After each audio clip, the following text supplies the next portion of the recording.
Welcome back to another Monday. What's going on, everybody? How are you? Hello, hello. We are right at the top of the hour. Raw's about to start. As usual, I meant to come up here like 3 minutes early, and I didn't make it. But I'm here now, so we're ready to rock and roll. How have y'all been?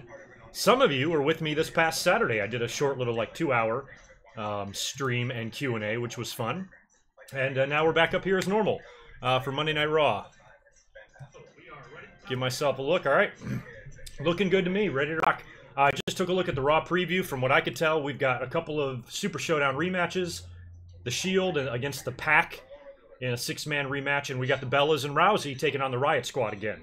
And we're also going to get Shawn Michaels and Triple H responding, I guess, to the Brothers of Destruction. I'm assuming this is where we're going to see the challenge for Crown Jewel.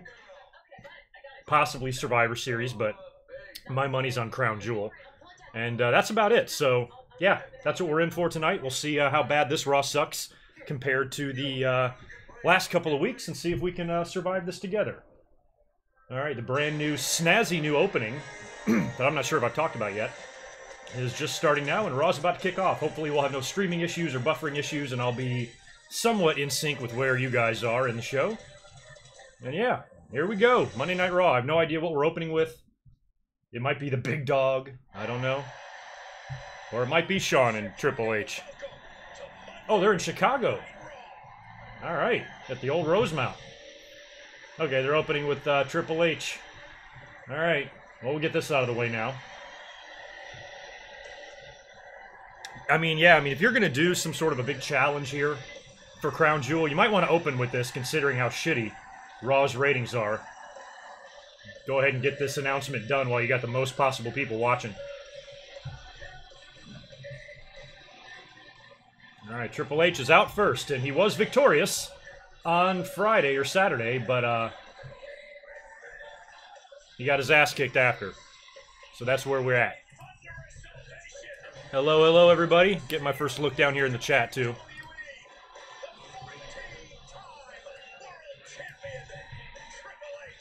Yeah, we know who he is, Michael Cole. We're aware. Michael Cole, he's already got me drinking. Normally I like wait till an hour into the show to have a frosty brew, but Michael Cole. Well, let's see how loud these CM Punk chants get. It's the site of WrestleMania 13 and 22, right?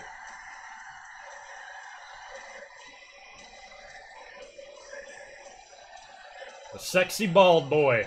There's so few of us.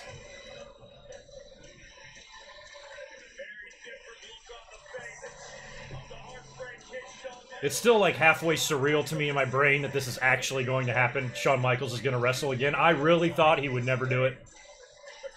But he's doing it.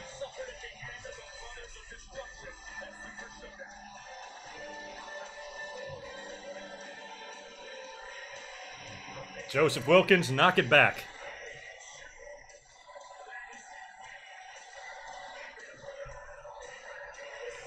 Yeah, Lions had a big win yesterday.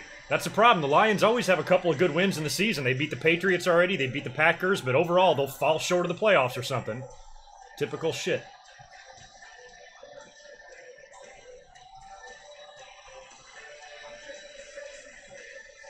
He's just a sexy boy.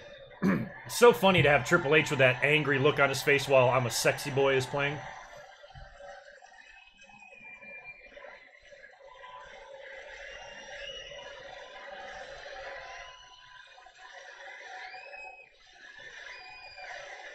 HBK, they're chanting for HBK. Remember in that building you jumped off the big ladder and landed on Vince on the trash can? It's a crazy spot.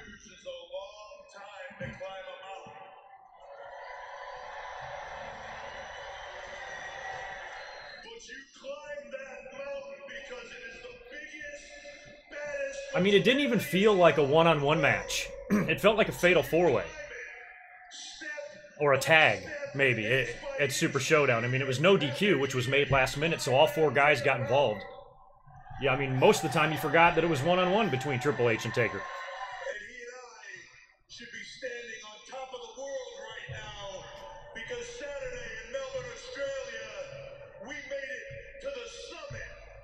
God, they all got to be tired. I mean, that show U.S. time took place early Saturday morning.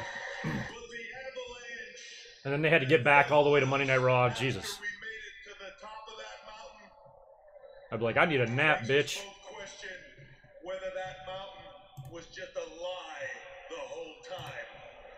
You know how I predicted? I'll talk about it in a minute. I'm gonna try to hear what Shawn and Triple H have to say here. I'm curious if they're gonna do the actual challenge or if this is gonna be something they're gonna try to wait and do. But might as well start loading that Crown Jewel card up. I mean, if they're out here, go ahead and lay down the challenge now. Maybe make it official next week.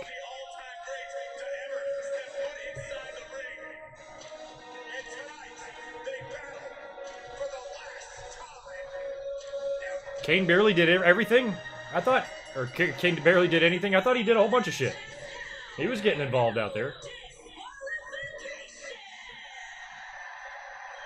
I mean, they went nearly 30 minutes. I will hand it to a 53-year-old Undertaker. I mean, he didn't put down the worst match I've ever seen. And that should be a positive, right? I mean, he held his own. I mean, I'm taking into consideration his age, his size, his career. Given that, watching the match, I think it could have been worse.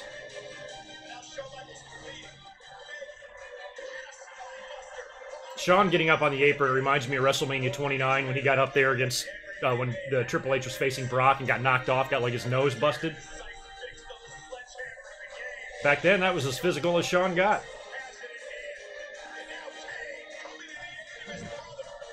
Shawn using some of that Mr. Fuji glue around his hat, man. That shit took forever to come off his head.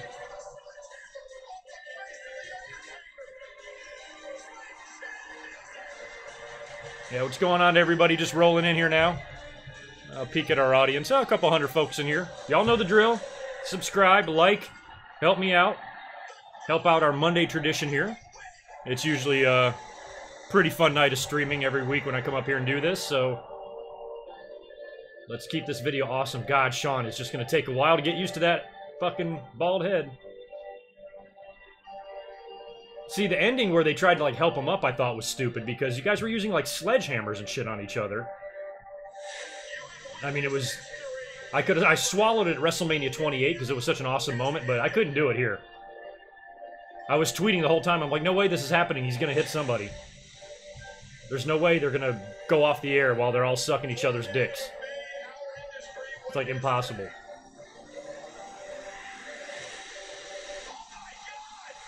Oh my God! Shut up, Michael Cole. What's up, How Weezy? I'm doing good. Hope everybody else is doing good. Yeah, I enjoyed Bowset, or Bowset, I don't know how you pronounce it. But I watch it every morning over breakfast, over a nutritious breakfast. It's gets the day going right, you know?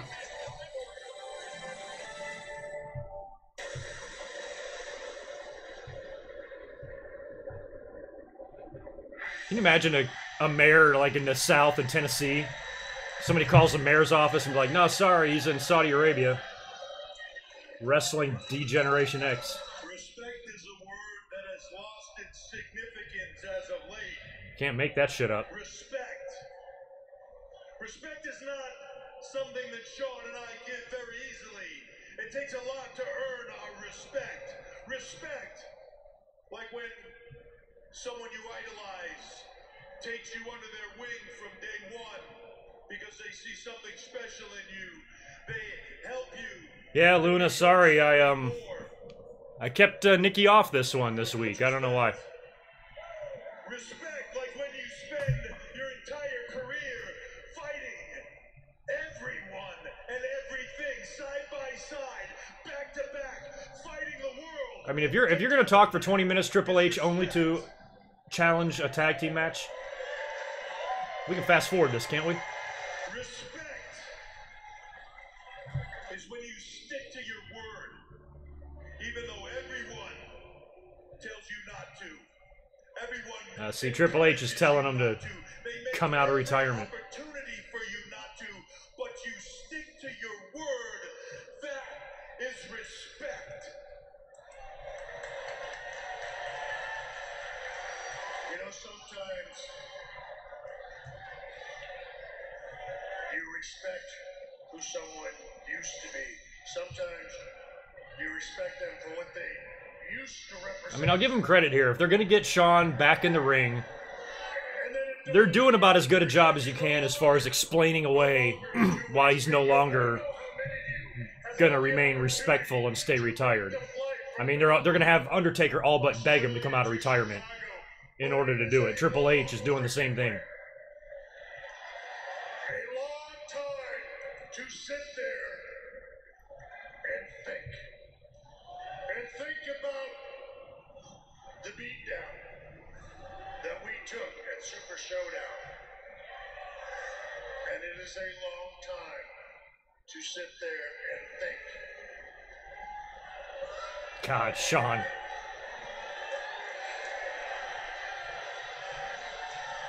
To think about the last 8.5 years. 8.5 long years that I have sat there and honored. Shawn, I just can't, blows my mind. Wrestling in 2018. A respect that never existed at all. When those wheels touched down in Chicago, that door opened. I was about to walk off that plane. You walked up to me, looked me in the eye, and said 3 words that I never, ever thought I'd hear again. One more match? Are Oh. Or are you ready? That too. You can't have a whole entire promo about respect and then form DX. But the question The people delivering fucking roosters to Vince McMahon and eating bananas and shit. The question is for The Undertaker. The question is for Kane. The question is for the Brothers of Destruction. Crown Jewel. Crown Jewel. The question is, are you ready?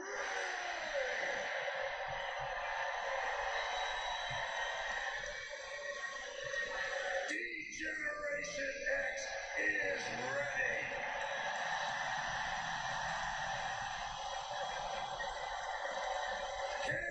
Undertaker, Brothers of Destruction.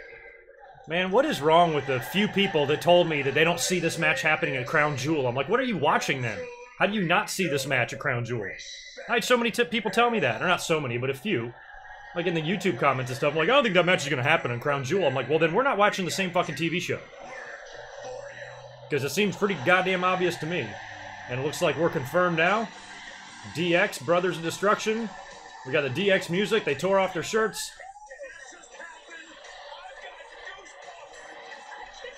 Great. Glow sticks. Just what we need. You can't, Michael Cole? Well, then you don't read the dirt sheets if you can't believe what you just heard.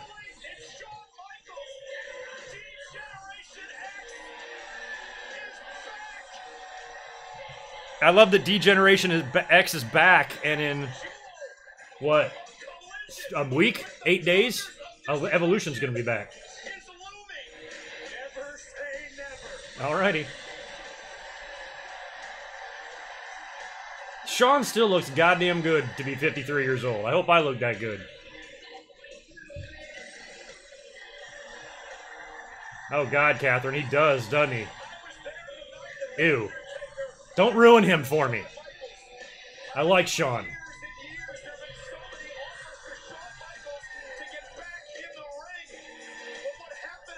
Yeah, Don, I don't know. I still think I'm going to give Shawn the benefit of the doubt because I didn't look right with bald head, with no hair either when I first did it. Takes some getting used to. You got to grow into it. Plus, your head has got to get, like, tanned. Because if you shave your head, you're going to be white up top. So, like, once it all starts matching and blending together, maybe Shawn can pull it off. He should do the goatee thing. Stone Cold Shawn Michaels.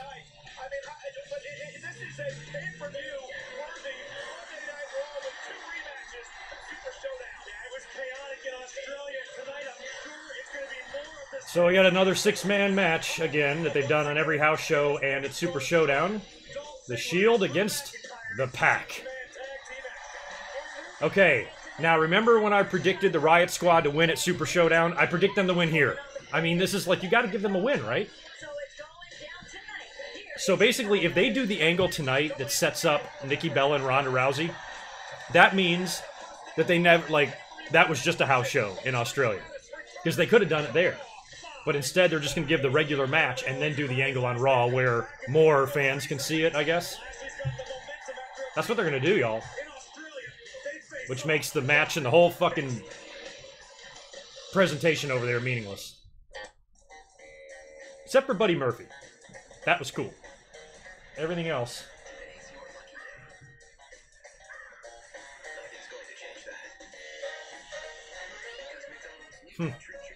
Yeah. Sean might be in for some trouble. He had no choice, though, you know? Like, it wasn't looking good. I mean, he was a notch above Hulk Hogan, so... At least he knew. You know, Hogan... I couldn't even imagine Hogan without that little bit in the back. Like, if he actually did shave it completely. Even though he's only taking off a little bit of hair, it wouldn't look right. It's easy to trust, Geico. Thank you, Todd. It's not just easy. It's being a master of hypnotism easy. Hey, I got your tag. Yeah, I'm surprised he didn't try to keep it short first, but maybe his hair was so thin, it just, you know, he'd look bald anyway. So, he's like, fuck it. Great idea. It's not just easy. It's Geico easy. Todd, who will go make me a frittata? Yeah, part of me thinks, I mean, my original prediction was that Triple H would win Super Showdown. And then you would think that Shawn Michaels would win his return match, but maybe he doesn't. You know, then you give the Brothers of Destruction the match at Crown Jewel, and whatever happens in that match, you set up Shawn and Taker. You know, maybe Taker pins Shawn in the match or something for the victory. And that leads to the eventual retirement match that I'm kind of thinking we're going to get between the two of them. And I don't know if it goes on pause after Crown Jewel, and they wait until a little closer to Mania to pick it back up, or if it continues into Survivor Series and into the Royal Rumble, which is a stadium show. And then, you know, inevitably into Mania. So, yeah, crazy.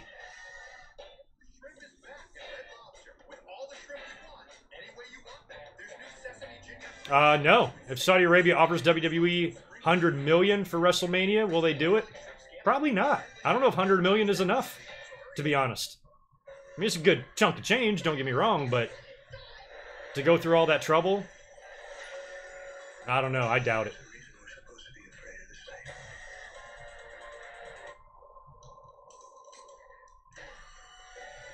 I don't want WrestleMania to be a glorified house show.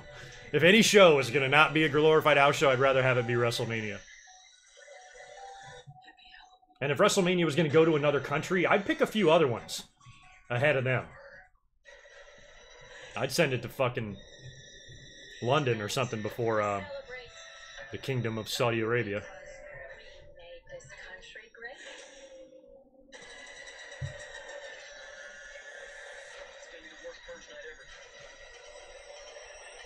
Passed the serve save test. Nice job. It's a good thing you did, because if you failed it, I'd make fun of you, Roaring Metal Man.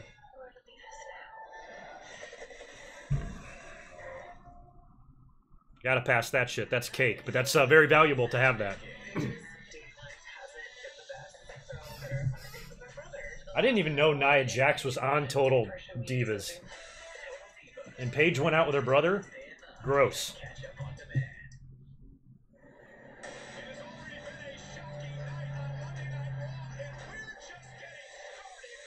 Here comes Lashley. Is Leo Rush going to be with him? He didn't make Australia. Either that or they left him in the baggage claim. Here he is. He's there. Yeah, the good old sports coat with no shirt look. I almost wore the same thing for my stream tonight.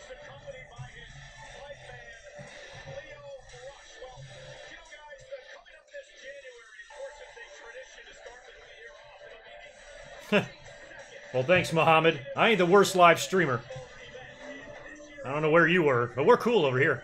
Everybody has a good time. But if you came here to watch the show and you actually want to see it on the screen, no, sir.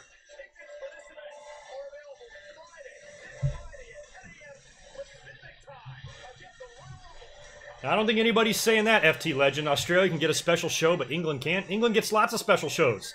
They get a Raw and SmackDown once a year. For the longest time, they were getting pay-per-views, like England-only pay-per-views. WWE takes care of England. Don't worry. Of all the countries that are like, you know, don't get enough WWE programming, I wouldn't put them on it. I mean, they got their own fucking title. Come on.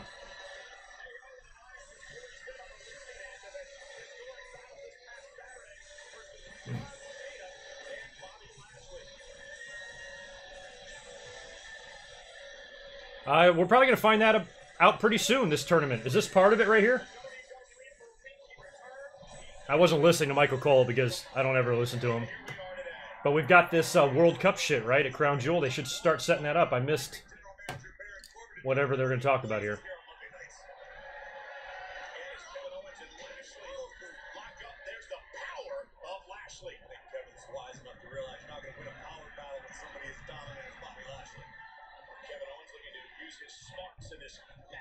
From what I understood, it's supposed to be some sort of a World Cup thing, so I don't know if we got. Oh, there's a lot of. I'm just trying to think how they divide everybody up.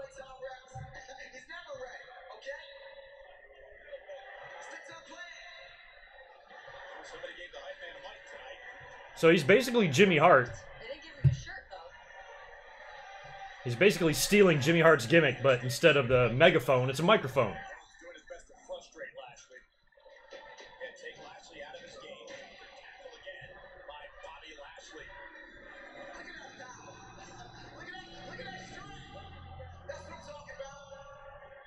I mean, they're quite similar. I mean, Jimmy Hart and Lio Rush, they're both little, tiny, tiny, tiny people.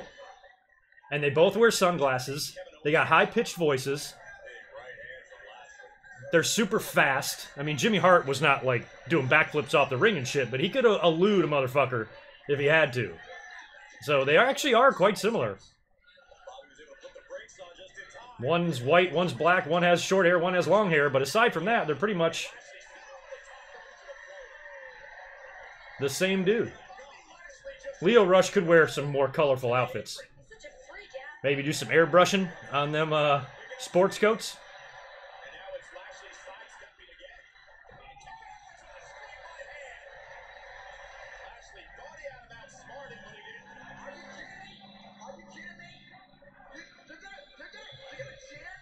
Yeah, I mean, I just hope they take enough time and make this fun, because there is going to come a day, probably very soon, that Kevin Owens gets his hands on Lio Rush.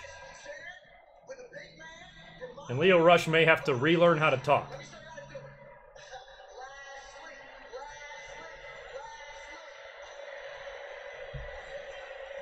Fans are booing Lio Rush pretty hard. They're not into this.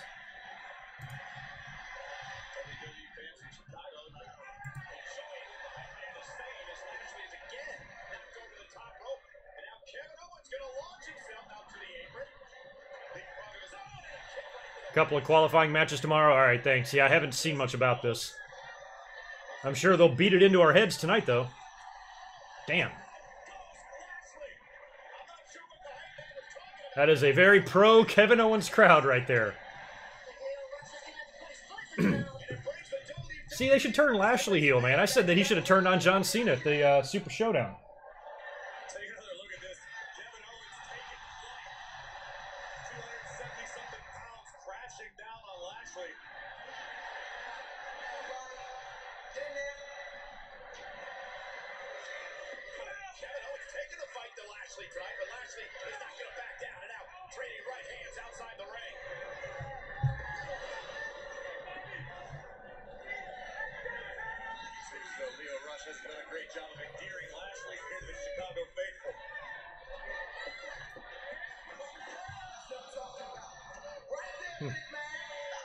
Y'all need to get out of this match because fans aren't cooperating with WWE. Oh, good commercial, right? Big surprise. All right, well, that's kind of cool. The Chicago crowd is fucking with WWE again, and they are not having any of this Lio Rush and Lashley shit, and they are very, very pro Kevin Owens. So far, that's kind of funny.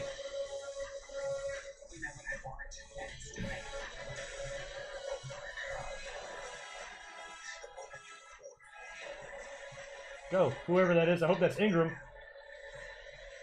It is Ingram. Touchdown? No touchdown. Damn it. I actually need him to score. I'm probably going to lose fantasy. I'm down by 15 points, and my opponent has Drew Brees and Washington's tight end. I've got Mark Ingram and Adrian Peterson. So I guess if both guys score 2 touchdowns each, which... Ah, fuck. Which Ingram came close there, then I got a shot. But otherwise, I'm going to lose. What does it take to work at CarMax? That's a great question. Come on, give it to him again. Let him score. It's my only chance to win. And he's in. He's in. Yeah. Get you some, Mark Ingram. Damn, that helps. Yeah, I'm still going to lose, but my chances are better now. Man, it's only the first quarter. All right, I have a chance. So you're saying there's a chance. I am now... I'm now down by about 7 points. Yeah, he's got Drew Brees, and he's got tight end Reed for Washington. I don't even know his first name, Jay Reed. And I've got Mark Ingram, and I got AP. We shall see. I think I'm going to lose. They've got me at a 11% chance to win. That's going to put me 2-3 on the year in fantasy. That's all Drew needs is 150 yards? That's cool. I see Drew all the time. He lives right down the road. He's a cool dude.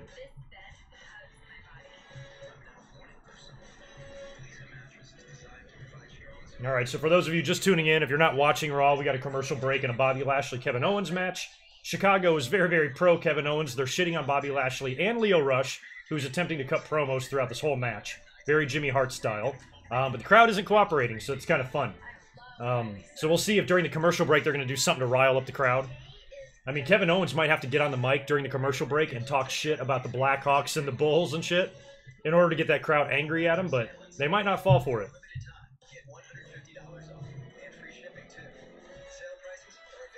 Trish is in the house tonight too, right, for Raw?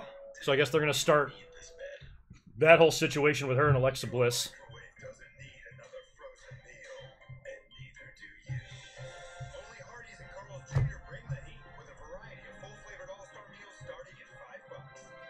Why crowds don't cheer for Bobby? Tonight, the biggest reason they don't cheer for Bobby is because Chicago. They're just not going to be doing that. Everybody else who's normal, probably just because he hasn't been that interesting up until recently with Lio Rush. But the fans in Chicago still don't seem to give a shit. I think he's much better than he was just with somebody with him. But it ain't getting over yet in cities like Chicago.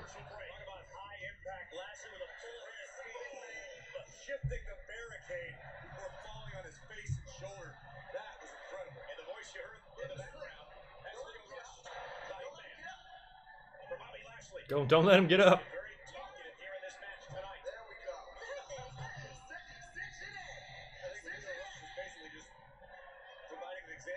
What's going on in the back of Lio Rush? Why is his jacket sticking out like that? It looks like he's got something in his back pocket. Or in the back of his pants. Oh, did I miss a super chat? Sorry. Oh, there it is. Hey, how Wheezy. How did I not see that? Oh, I tell you the story of how I met the Hurricane. Well, there's really not much of a story. I met Hurricane a couple of times. Once was at an independent show that my friend was refereeing, and the other one was just on the road in WWE. I'm trying to think of what city we were in. He's not much of when it comes to stories of me meeting guys, I don't have too many memories even of the interaction. Where some of the other ones I do, I'm like, oh, this happened. Other than Hurricane just being a cool dude, there wasn't too crazy of a story there from what I remember. I've had some other crazy stories though, how Wheezy. I like the Hurricane. He's great. He's still fucking doing shit. I listen to him on podcasts sometimes, and I follow him on Twitter. He's awesome. Is that Zach Galifianakis in the front row there?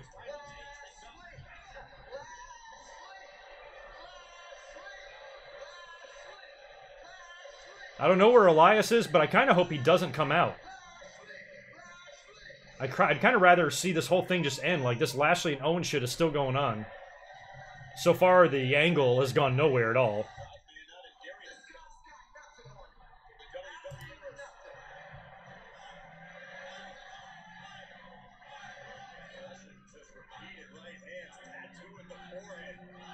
Got fight Owens fight chance going on. I mean, if they don't do a DQ finish here or something and Lashley just beats him, the crowd's gonna boo the shit out of it.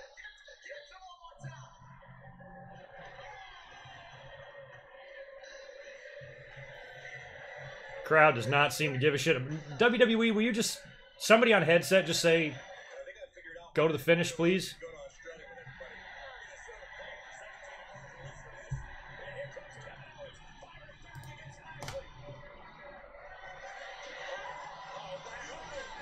Oof.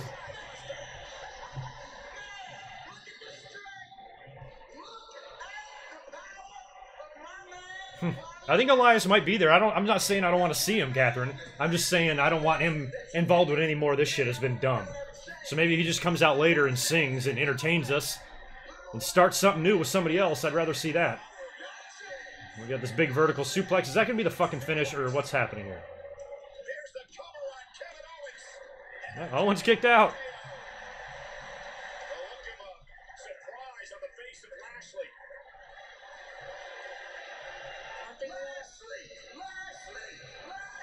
So that 2K video game is out tomorrow? I thought it was, like, already out. Everybody's been talking about it.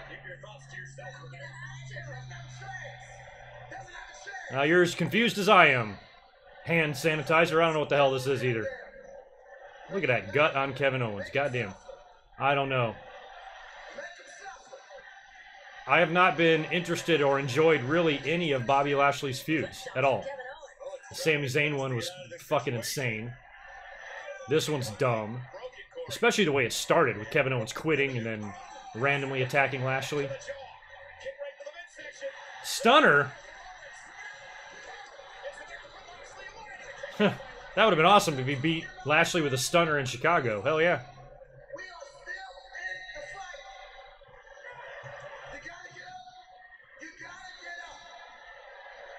Like, Bobby Lashley, you would think, wouldn't he be annoyed by his own guy? If I was in the ring, get my ass kicked, I'm like, will you shut the fuck up, please, and let me deal with this? You're not helping. Screaming in my ear. Kevin Owens is going up. Crowd's loving it.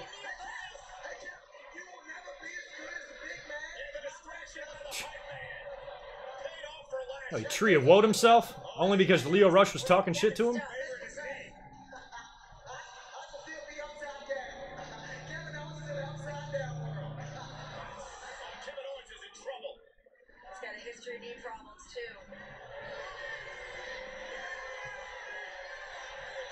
Catherine, come on. You're being a little hard on that goldfish, all right?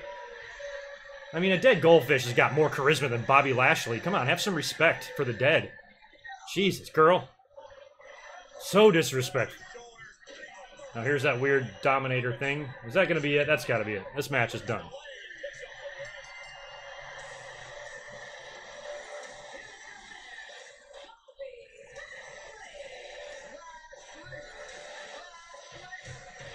Hey, they're in Chicago, site of the greatest double turn ever, right there in that very building. Do one right here with these guys. Have Bobby Lashley start attacking Kevin Owens after.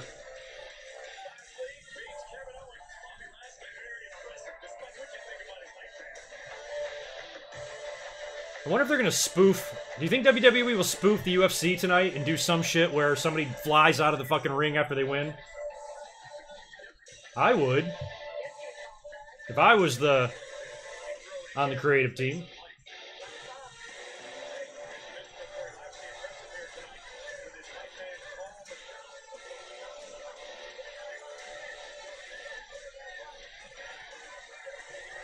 Oh, see, he is going back. Look at that. And he's going down on the leg? Well, I would like to say this is a heel turn, but I don't fucking know what's in WWE's head. Or what's in their drinking water. But man, they might actually do a double turn. I just said that a minute ago. Like, hey, this is the site of the greatest double turn ever.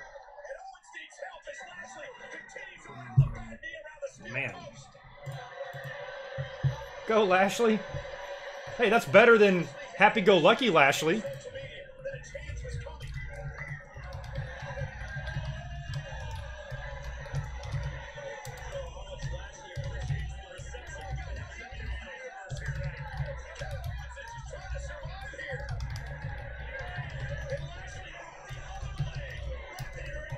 Damn, he's wrapping his legs up.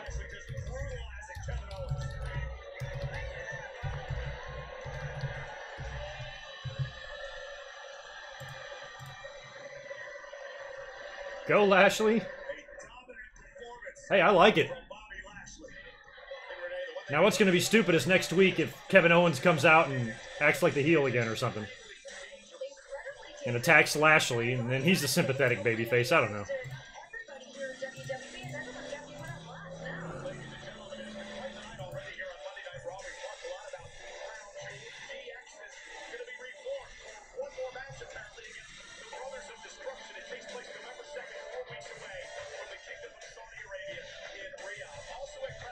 Yeah, they switched the venue, right, for the Crown Jewel show. It's going to be in a smaller joint, indoors, I'm guessing.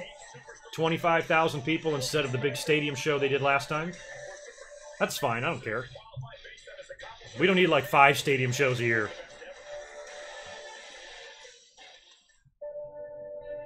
When I was a kid, I wanted to be a champion. Oh yeah, John Cena vignette, just what I need. Paper championships. This is what I was born to do. Yeah, well, I'm glad, Lashley, man. I said it at Greatest, or what the fuck is that show called? Greatest Showdown. Super Showdown, that he should have turned on Cena. Solves so many purposes. Turns him heel, and he beats up the legend, and then Cena's not around for a while, which means Lashley can continue to run over assholes, and then Cena comes back, and you got a program, and voila.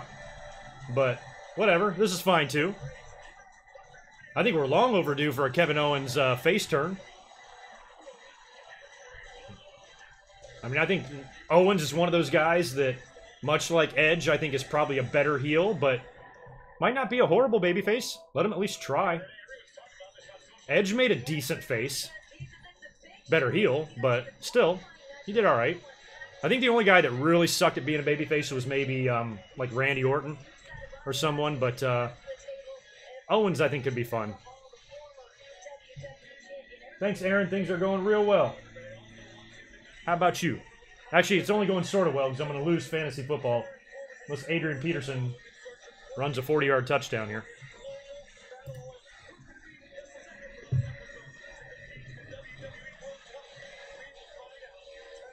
Okay, Corbin's Battle Royal. So they're doing a Battle Royal tonight, and the winner, I missed that. See, Catherine, there you go. Ask and I shall receive. Oh, we go to commercial. Boy.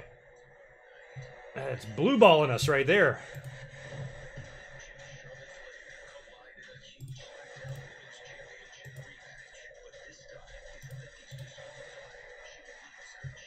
Oh, that's the stip on, or tomorrow? If Becky is disqualified, she'll lose the title?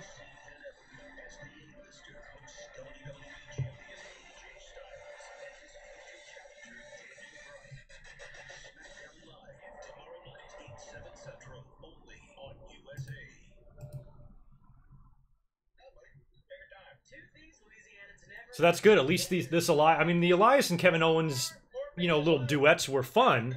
But, again, they were just... Where were they going with that? So I'm glad that's kind of done. Elias looks like he's on his own now. So you would expect that... What's he been doing lately? What's Elias been doing on TV? Aside from just coming out there. I mean, if he's going to start a new feud with someone, that someone should interrupt him here. So who's on the roster that can possibly fuck up what's going on with Elias right now? Start throwing out some names.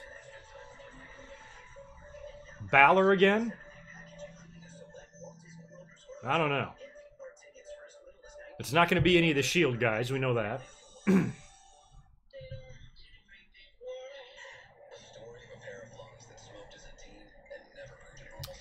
Team rated RKO, that's a shirt. Why haven't they done that one yet? Like, I am biased for Elias or something? I think that would be...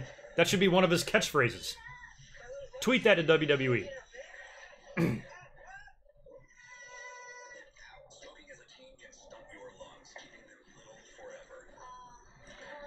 Oh yeah, we got Sox and Yankees going on too, don't we?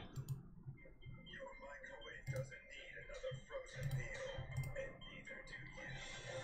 Only Carl's Jr. Bray Wyatt, that's a good one, but as much as that, I'd like to see that. The first question I would have is why? Seems like an odd pairing. I mean, the singing would be great. I mean, imagine that. If Bray Wyatt...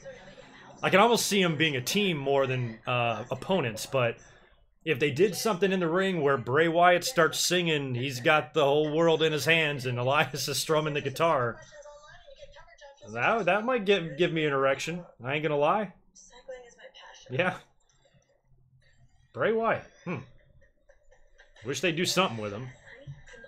But who else is like a babyface right now that could, like, come out there? I don't even know.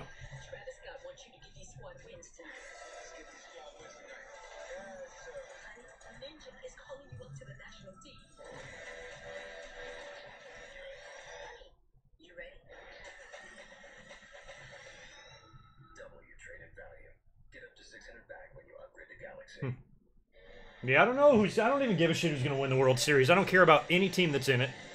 When it comes to the Red Sox and Yankees, I tend to root more for the Yankees in that feud. I have no alliance to either team, so don't fucking freak out. I think both teams' fans are immensely annoying, but I think Red Sox fans are worse. I was happy to see them win the championship all those years ago when they were like down 3-0, and it's like, God, the curse never ends, and then overnight, you know, light switch, you know, the curse is over, they come back from 3-0, win the World Series, and go on to win a few more since then, and they've been better than the Yankees overall, I think, since then. But still, overall, in the grand scheme of the feud or the angle between the two teams, Yankees fucking own them, man. Not even close. It's when you're comparing rings and shit. But generally, whatever team is on the road... Oh, shit, was that a touchdown? No. Generally, whatever team is on the road, I want them to lose because I like the fans to be pissed. Just warms my heart. Alright, I forgot about this mixed match challenge shit, so that means all the teams are going to be paired up on Raw. Are you worried that with another opportunity, Jinder and Alicia may have had the chance to get on the same page? Same page, Kayla. I don't think they're even on the same planet right now. I mean, individually, they're both... Like, if I wasn't doing a live stream, I wouldn't watch... I would just watch YouTube clips to get Raw. Like, this is so... Who's gonna wear the captain's hat rather than figuring out how to beat us? Because Ben and I are like... Trying to watch the game, too. Ooh, we got a sack on Washington. We're like Batman and Robin. Whoa, who's Batman? Dude, we're both Batman. Both Batman? Yeah. We're like Batman and Robin, but we're both Batman. Lashley! Oh, look at this. Lashley's back. Well, my man He's not going to beat up Bailey, is he? I hope he does. to Kevin Owens. Did you see it? Man, Kayla, this is your scoop right here. The interview is right here. Our interview it's our time. Why do we need to be talking about some hugs? We just saw that butt whipping that I put out there. I ripped Kevin Owens into pieces. Team DMB, huh? Bailey and Balor. Was it Balor and Bailey? Balor, Bailey, and Bobby. With the man of the hour's words and my man's power. Now that, my friends, is too sweet. I don't think Balor and Bailey are dating. But I don't know any of that backstage shit. I don't know who's dating anybody, so I could be wrong, but I don't think that they are.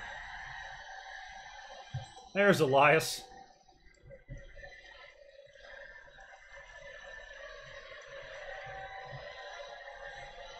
Damn, I'm curious if Lashley and Balor are going to start something now. Maybe, like, Balor is his first babyface victim.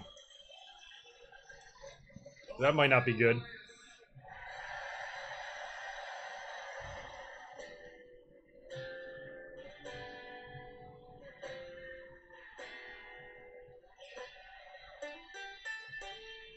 Yeah, so who's going to interrupt him? Somebody's going to.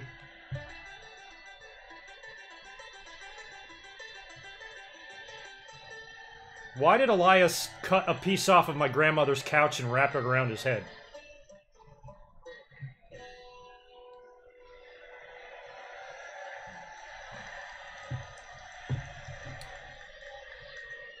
Oxygen and a few other things. Fresh batteries, I'm assuming, is one of them. Ha! About me. When Triple H, when The Undertaker, when Kane, when Shawn Michaels speak of WWE, Juan Flores, you're shouting me out? So nice of you. Thank you, man. Okay, we got a pretty good audience in here. 350 folks. Yo, the likes suck. Hook me up with some likes. Let's get up to like 100.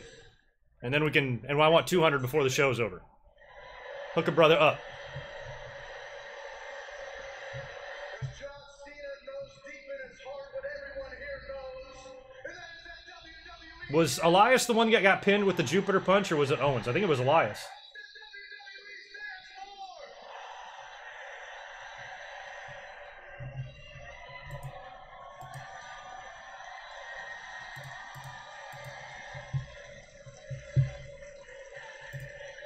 stands for. You guys know me, and I am always willing to admit when I am wrong, always. But the circumstances. It's called fashion. Things ended in Australia, that was not my fault, but I decided to put it into context. I wrote a song about it all, so Actually, I think that I had a shower curtain that was his headband pattern one time. hold your applause until after I am finished. But most importantly, I would love to see them bring Damian Sandow back, if for nothing else, just to impersonate Elias. That would be worth his whole contract. They could sign him for a two-year deal. I'll pay the money. I just want to see it one time. Come on, WWE.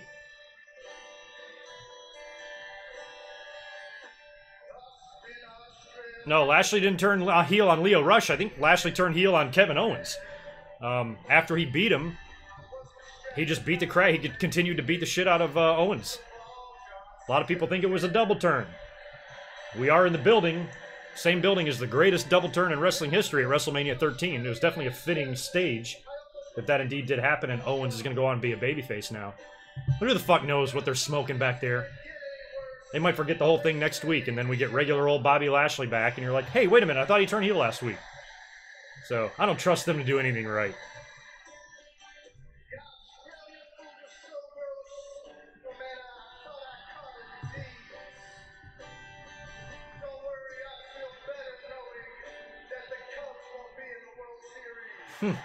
Oh yeah, you gotta punk the Cubs. They just lost a couple days ago.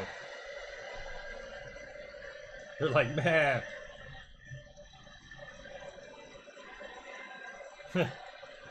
Well, you can't go to Chicago and not bring up the Cubs, especially if you want to get booed. All you gotta do is bring up the Cubs or take a shit on Michael Jordan or something like that. Instant boos. For a bunch of smart fans, they sure are manipulated easy. Like, if these fans are really smart... Okay, Rousey's gonna interrupt him. Alright, there we go. Rousey Elias. Survivor Series. I wonder if the belt will be on the line. Rousey and her smiley waves. I could do without those.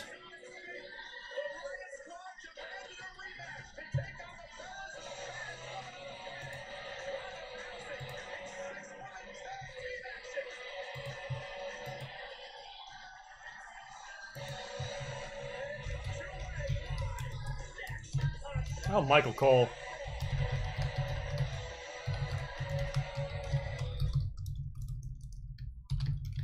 WWE Universe, thank you. Because without you, we can't fight this alone. without you, we can't help the women in the U.S. who are diagnosed with breast cancer every 2 minutes. Am I cool with it if it is a double turn? Yeah. And even if I wasn't, what could I do about it? Millions of people across this country. I'm pretty much cool with whatever they do. This shit's fucking horrible. So I really don't... I don't even care. I'm just hanging out with you guys and doing commentaries about it. I don't have the motivation to ever truly care. Seems like a big waste of time. Join our fight, save lives. Did New Orleans miss the fucking extra point?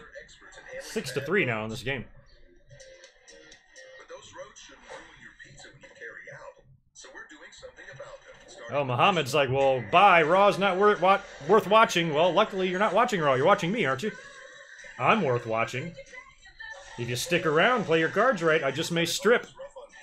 If you're leaving, it's going to be your loss. Fix roads across the country. Then carry out large 3-topping pizzas for $7.99 each. Hey, Spaz, what's going on? What's good with you? I don't know if anything's really good yet. So far, Raw hasn't been bad. I mean, we did get the big... I mean, Shawn Michaels' return to the ring is virtually official now. I mean, it hasn't been official, but it's really official now. So that's, like, not small news. But... And Lashley and Owens might have done a double turn. So I guess things are kind of good. Yeah. What's not good is this, this has got to be Olive Garden or something.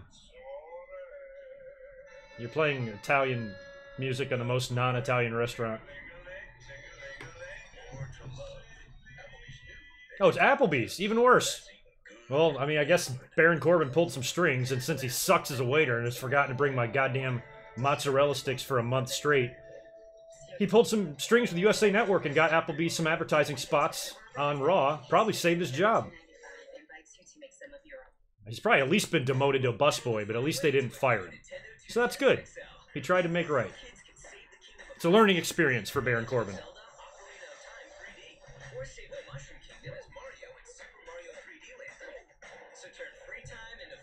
Sir Joseph, well, if the double turn thing actually happened and that's what they're doing, that's big news. That's not like a nothing throwaway match. The match itself sucked because the fans weren't cooperating. I thought the match was kind of fun when the fans were upside down, cheering for Owens like that. It's almost like they could sense it. It's almost like they knew they didn't want to cheer that fucker. So yeah, the match was kind of cringy at times, but overall, it wasn't like it was a meaningless throwaway match that they've done every single week or we'll forget about tomorrow. Something actually happened in it, so I don't think that's necessarily bad. But you're right, the match itself was a pile of shit. Oh good, you worked up at Applebee's, Spaz. I'm glad you didn't have to work with Baron Corbin. God damn. You would have been pulling your hair out working with that guy. He'd be constantly getting everybody in trouble. You'd have meetings and emails and memos put out strictly based on all the mistakes he's making. I've worked with people like him. Count your blessings.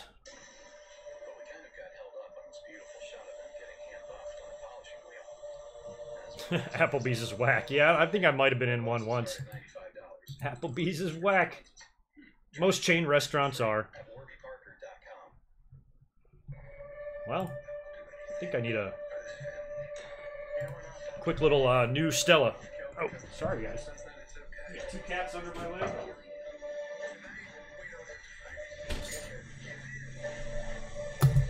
Y'all are both underneath the desk? Come on, get out of here before you cut the power strip. So Ronda Rousey has interrupted Elias. Not sure why. Probably because Elias doesn't have anybody to feud with right now. So that was their segue into the 6-woman match. Gets Elias on the show. Serves that purpose. Dude, you need to get back. You're not right now.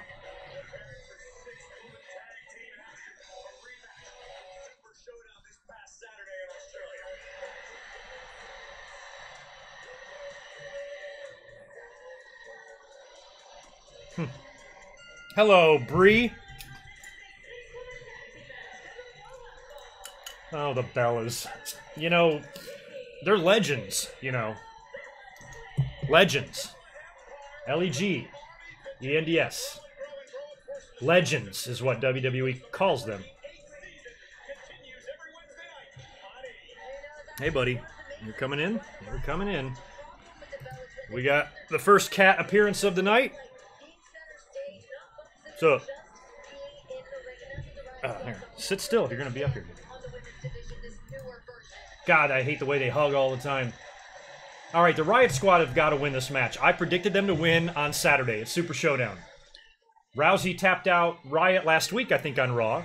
So I'm like, give the Riot Squad the win. Have some stupid miscommunication. Whatever you're going to do with Rousey and Nikki, set that up in that match. It gives Riot Squad a big win. Pushes that feud forward with Nikki and Rousey, and everybody wins. But they didn't do it. They didn't do shit in Australia, and they might do it here instead. Which goes to show you how much WWE really cared about that show. So we'll see if that... I mean, that's what I would do here. I would have a little miscommunication right at the top of the hour. We're 6 minutes till the top of the hour. That's when you do the finish for the fans just tuning in. I mean, hell, you could have Rousey accidentally nail Nikki. She goes down, gets pinned, and then gets mad about it and turns heel next week or something. I don't know. I mean, if they're just going to do the big double tap-out spot again here on Raw, why would you even do that? I've never seen Liv Morgan more focused than she looks right Now now. we got a Liv and Brie rematch. Come on, sister. Get you some revenge. When did that happen? 2 weeks ago? She supposedly got a concussion, but I don't think she missed any time aside from maybe a live event. And even then, she was probably out there on the outside of the ring. Oh, the kicks! God, that made me nervous as shit. It's got to take some bravery by Liv, like when you're going over the match in the back. Yeah, hit me with the kicks again. I trust you. I'll be out there shitting my pants. I'm like, please don't break my nose.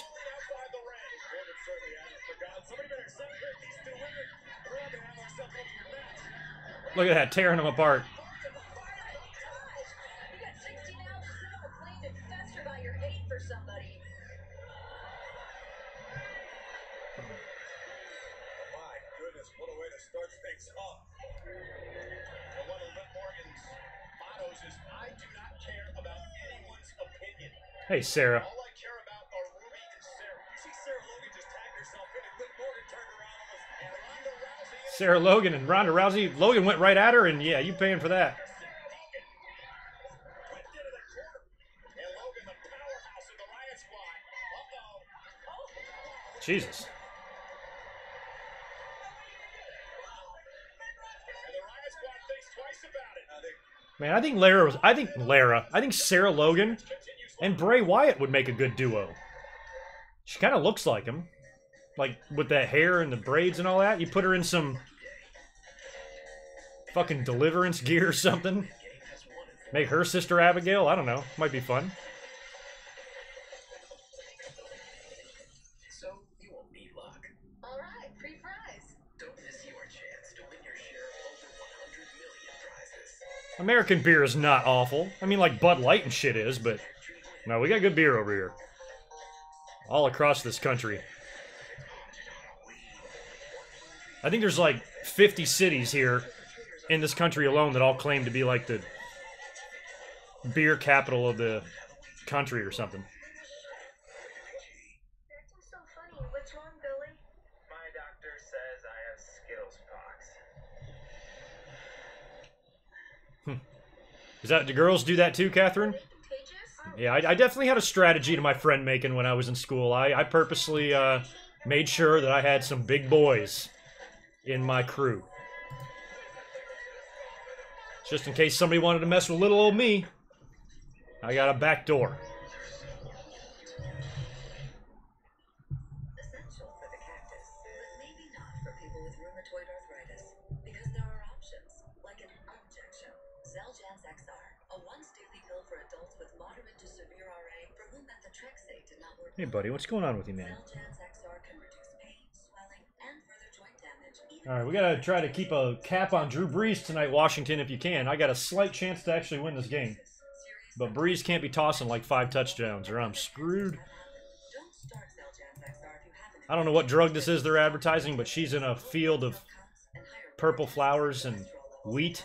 Your doctor should perform blood tests. Yeah, wheat. Start and while taking Xeljanz XR and monitor And a greenhouse. She's very happy about greenhouses. in a region where fungal infections are common. Greenhouses are awesome. Hepatitis B or C or are prone to infections. Needles. Fine for some things, but for you, one pill a day may provide symptom relief. Ask your doctor about Xeljanz XR. These drug commercials, you never even know what the problem is. They're just in a wheat field. And for some reason, the side effects are always death and blindness. All right, we got Saints in the red zone. Come on, give it to Ingram.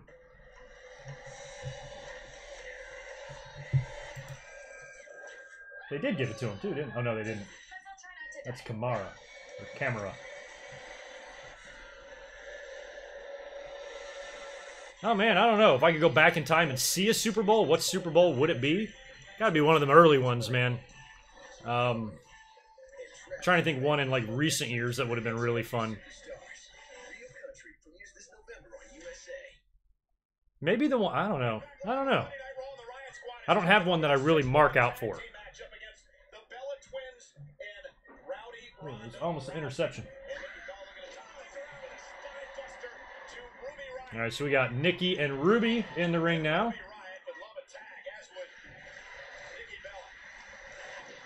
I like that they're kind of playing into the Liv Morgan, Brie Bella thing. Liv wanted to rip her head off earlier on in the match. They had to be separated. God damn, I got so much cat hair on me. Oh, Nikki. I wonder if her and John smashed in Australia. What do you guys think? I say they did. I mean, why not? I've hooked up with exes before. Especially if you're, like, leaving again. And she's going back to the States and you're going back to China. Hell yeah. I hope they got it on. I'm pretty sure they did. I would bet yes. What do y'all think? Catherine, what do you think?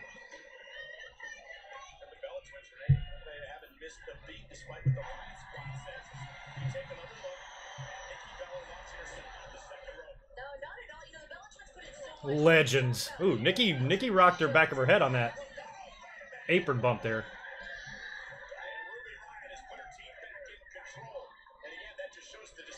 Hey, Sarah.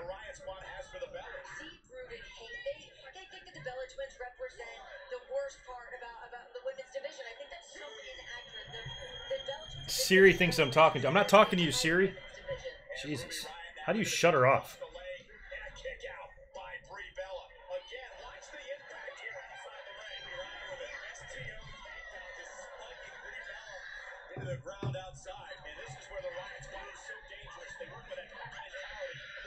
I thought they broke up. Didn't they not break up? Like a long time ago, and then they kind of got back together and broke up again? I don't know, man. I can't keep track of this shit. If they're back together and I didn't know, then I'm stupid. But I thought they broke up.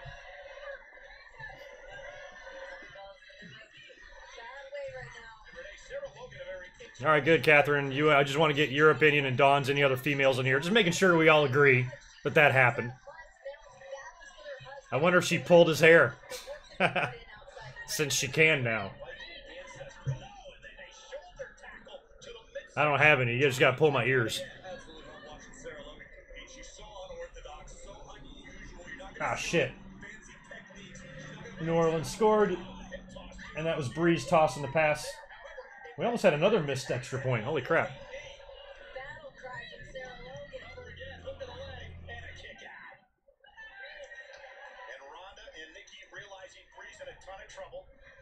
Breeze in a ton of trouble. Yeah, if she's in the ring, she's in a ton of trouble. Chances are her opponent is too.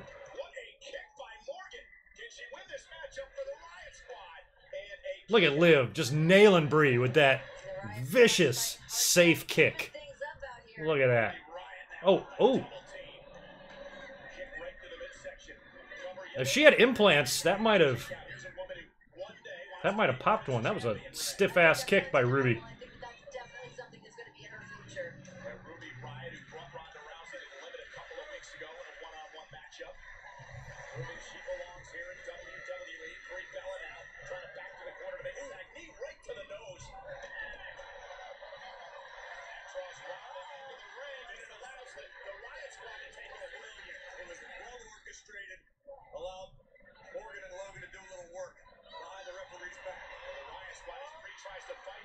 Look at Brie trying to fight out of it. Oh god, she's on the second rope. Alright, nobody died. Good job.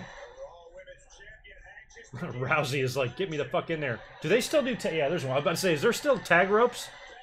I see the tag rope. Doesn't look fair, though. Look at the Riot Squad's tag rope. Looks twice as long as the one in the other corner.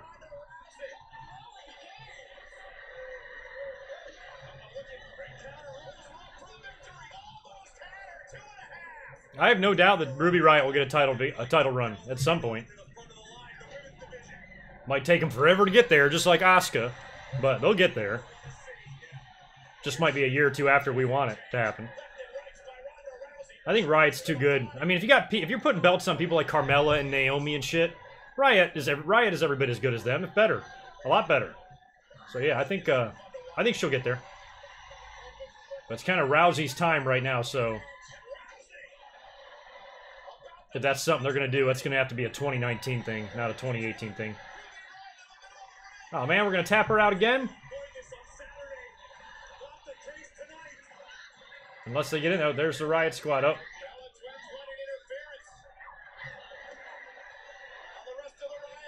That was terrible looking. Did you see what Sarah Logan did? So they did a thing where Liv Morgan and Sarah Logan both attempted to dive in to save, but the Bellas pulled them out. Sarah Logan and Nikki Bella weren't next to each other, so Sarah Logan walked over by her and then fell down in order for Nikki Bella to grab her foot. At least that's the way I saw it. That did not look good or realistic at all. Well, so much for the Riot Squad getting a victory.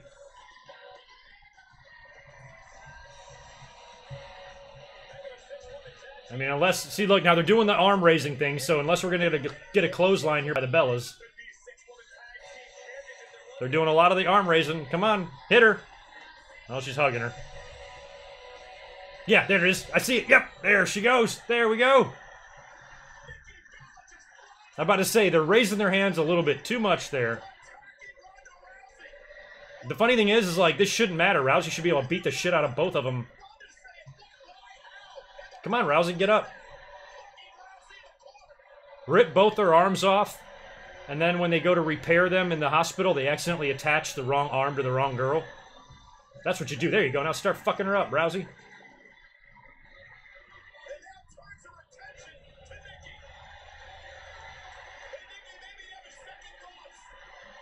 Nikki charged her. Well, hell, they did the heel turn. And they didn't even get one up on Rousey. Some fans would call that a burial. Oh, now they're getting her. Oh, they posted her. Down she goes. Ooh, she did take a good bump on that post. Come on, Blade. Come on. Let's get nasty.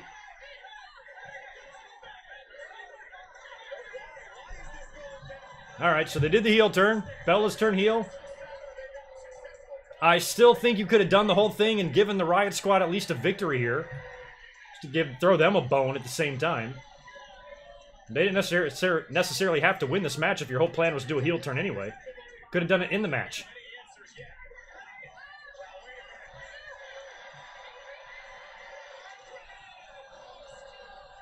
I still think the two Bellas are not as strong as one Rousey.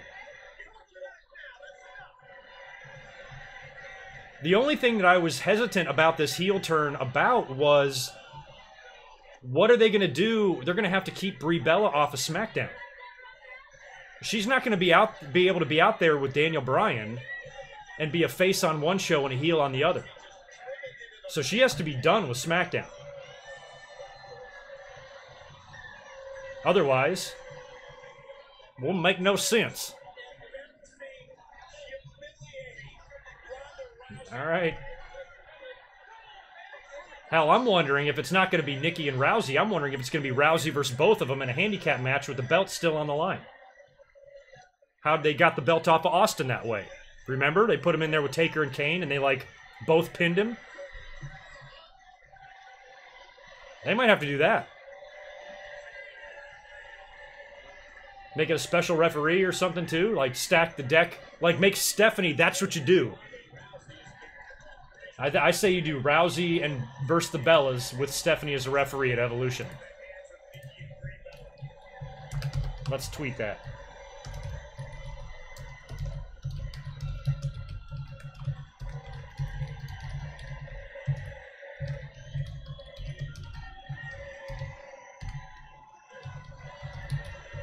Well, we did the heel turn.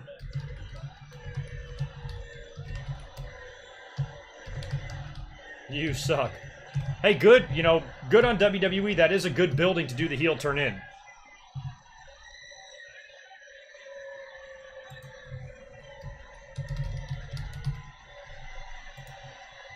Look at Rousey. Why did they do that? I think it was probably their plan all along.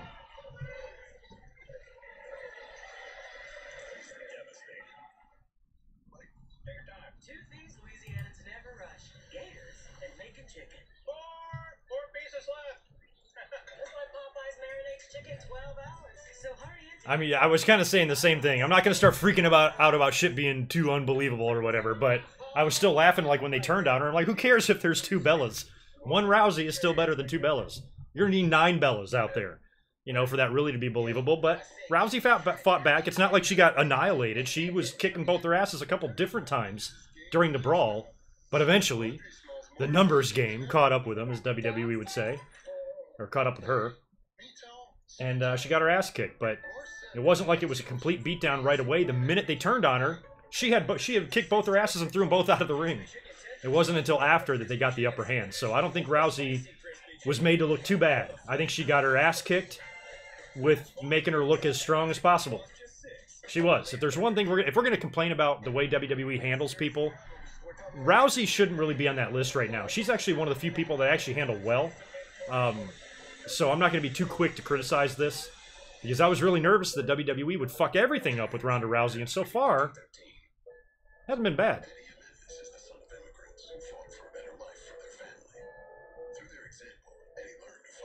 I mean, that's the way, if you're going to get the belt off of Rousey, that's the way you got to do it. You're going to have to do the handicap match and put Stephanie in there as the referee.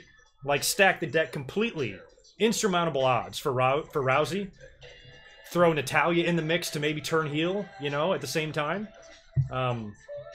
Just do everything you can to get the belt off of Rousey without really having her be beat. That's probably what they're setting up here. You know, the fans don't look beyond what's on paper. On paper, they see Rousey versus Nikki Bella and they shit themselves. But really what they might be doing here is getting the belt off of Rousey without having to, like, beat her. Who cares if it's the Bellas? If you got two of them and you got a special referee and you got an additional heel turn with maybe Natalya, you know, where everybody and their mother has something against Rousey and they all conspire to take the belt off of her, she ain't buried. It's probably the best way to get the belt off of her. It's better than her doing a one-on-one match with Nikki, somebody that WWE considers to be a WWE legend, and lose the belt to her on a fucking roll-up. You know, so which one would you rather see? I'll take option A, what we just saw.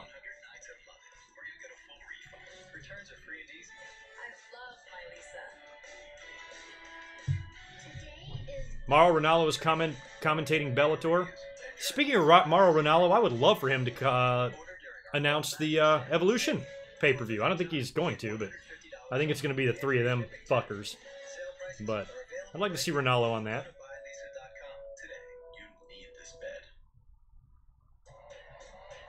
What's going on in that game, Catherine? Let me pull up the scoreboard here.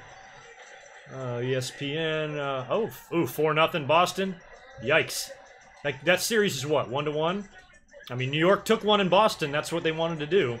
But now they're going to drop it right back home and lose home field again. Ooh, we got bases loaded shit going on here. Who's up? Oh, shit. It's Boston's at bat, and I think we got some loaded bases. Oh, it's 7-0 now. With no outs. Yep, New York, you're done. You're done.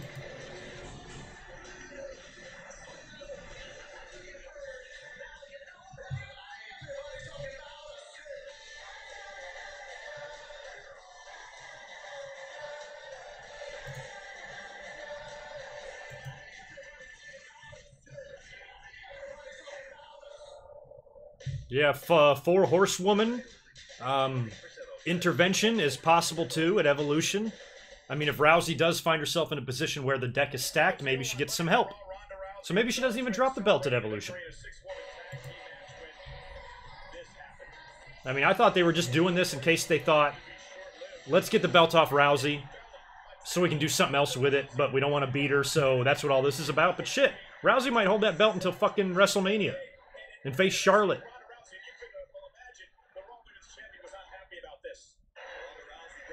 Because that's, you got to think, like, now that we're in October, you got to think long term. So at this point, I think in the year, you should at least start having in the back of your head, what do they want to do at WrestleMania with the girls? Do they want to have that big dream match or whatever? And if you want to do Rousey and Charlotte, maybe they even decide to unify the belts, you know, and do one champion. If SmackDown is heading to Fox just 6 months after WrestleMania, and the brand split kind of doesn't matter anymore, you might unify these two motherfuckers. And what two better women in the company could you have to do that? Rousey and Charlotte, those are the two, you know? It'd be nice if Asuka could be in that conversation, but she's not. So that's what you do. So if you're going to do Rousey and Charlotte at WrestleMania, maybe you don't have her drop the belt right now. Maybe she carries it into Mania. I don't know. I'm glad I'm not a writer. Shit gives me a headache. Oh, hi, Bailey. I'd like to see Bailey come out as the demon. I'd much rather see that. And every time that cue goes off in Balor's music to do the hands, those fucking inflatable things come up instead. These are good ideas. WWE. Please offer me a job so I can turn it down. That would feel so good if they called me and be like, we've been watching your live streams and we feel like you'd be a great asset to this company. I'd say, nah, I like it here. You think I'm moving to Connecticut, you're out of your fucking mind. I pass.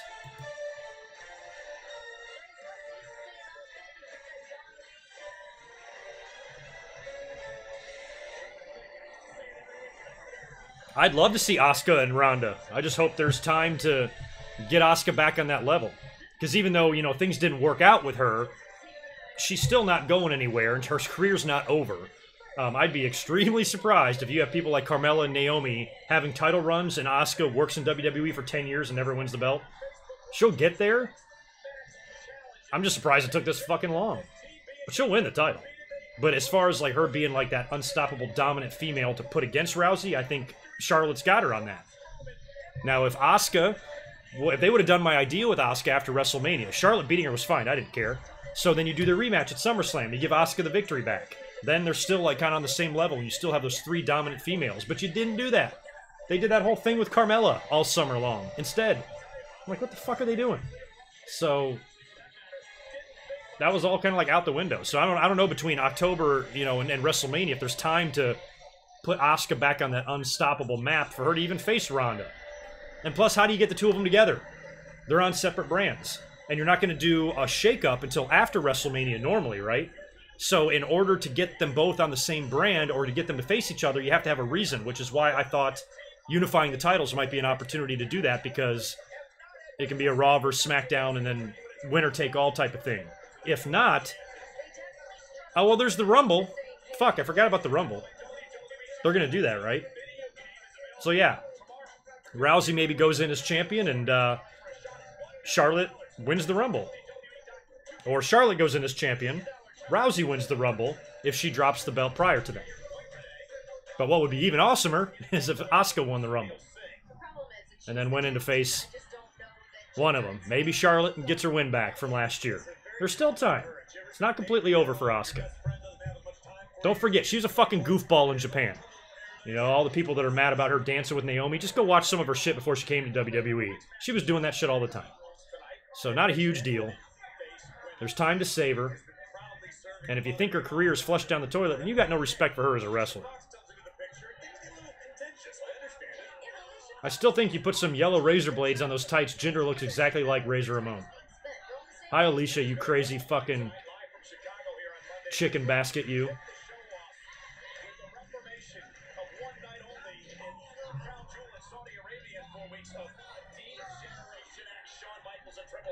Absolutely surreal sight to behold. Never in a million years did I think it was going down. It is official in Crown Jewel DX against the Brothers of Destruction. That's insane. I never thought we'd get to hear those 2 words. Mike, who cares about Nikki Bella? Puke. Well, you're in luck, because no longer is WWE going to try to shove her down your throat as a babyface. If you want to hate her, now you can. She's a heel, which is what she should be, because none of the fans like her or respect her. Or her, fucking botch monkey sister of hers. So having Bellas as a heel is at least, that's more tolerable than them being baby faces. We already have to put up with enough of that shit from Roman.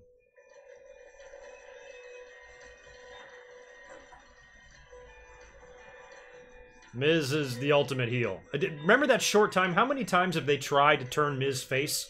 I can only think of once, but I think there's been a couple of times. But man, he never needs to be a fucking babyface ever. His face is easy to hate, you know what I mean? You just look at him and you just want to slap the shit out of him. So yeah, Miz is a great heel. I love him. I want him to win the WWE title. I want him to beat AJ Styles at the Royal Rumble on a stadium show and then go on and drop it to Daniel Bryan. Even though that's predictable, I don't care. I want to see it happen.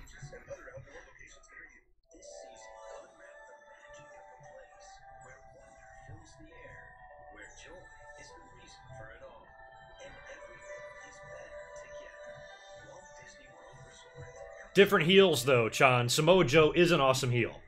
But he's the more in-your-face, tough guy heel. Miz is the more cocky, arrogant, coward type of heel. That's good enough in the ring to be passable to where he can win some matches and stuff, but he's not like like Joe's one of those fearless heels. Like, he doesn't give a fuck. Like, he had his feud with Brock Lesnar, and he was attacking him from behind and shit. Who attacks Brock Lesnar from behind? You know, you think Miz would try to do that? Attack him in the aisleway and choke him out? No, Miz is going to try to, like, outsmart him. And psych him out. And there's different kinds of heat, too. Miz gets the, like, I want to choke the shit out of you heat. You don't want to choke Samoa Joe. You're angry, you know? He's like, he does evil, rotten, dastardly, illegal things that makes you hate him and almost halfway scared at the same time, where Miz doesn't really scare you, he just pisses you off. And both kind of heels can be equally as entertaining, depending on what you're looking for, and depending on who's doing it. But Miz, man, I'm Team Miz. If you would have told 2006 me that 12 years later I'd be saying, Miz is the fucking greatest, I'd have slapped the shit out of myself for even requesting that. But I believe it now.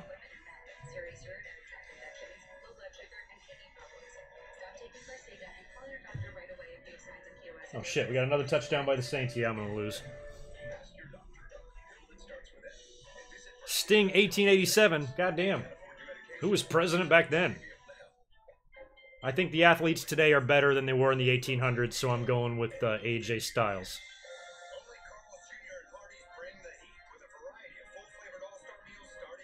Well, yeah, I mean, if there's spot monkeys, shouldn't there be botch monkeys? It should be Bree's name. Alright. Saints, you're in the red zone. Hand that shit off to Mark Ingram.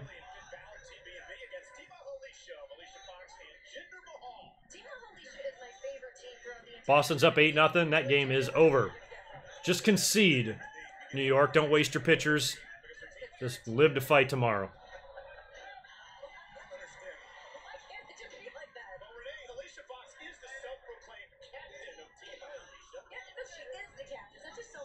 Curious what they do now with Samoa Joe. If he's going to continue to stick his nose into AJ's business, if he's going to have anything to do with the AJ and Daniel Bryan match, if he's going to have something to do on SmackDown, or if they move him on to a completely different opponent. Wouldn't be surprised to see a U.S. title run in Joe's future either if he's out of the title picture now.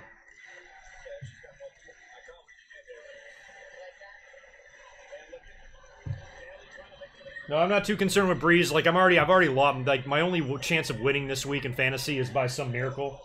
So I don't really care. I'm not expecting to win. At this point, if I win, it's just like a surprise or a bonus. I'm pretty much dead in the water. But, and there's a, oh, is that? Nope, short. I mean, they're on the goal line, so the likelihood of Breeze tossing it in is low. I'm not paying at all attention to this Jinder Mahal and Finn Balor match, by the way. We've seen this 4 weeks in a row at least. Are they going to pray or not pray? Are they going to meditate after the match?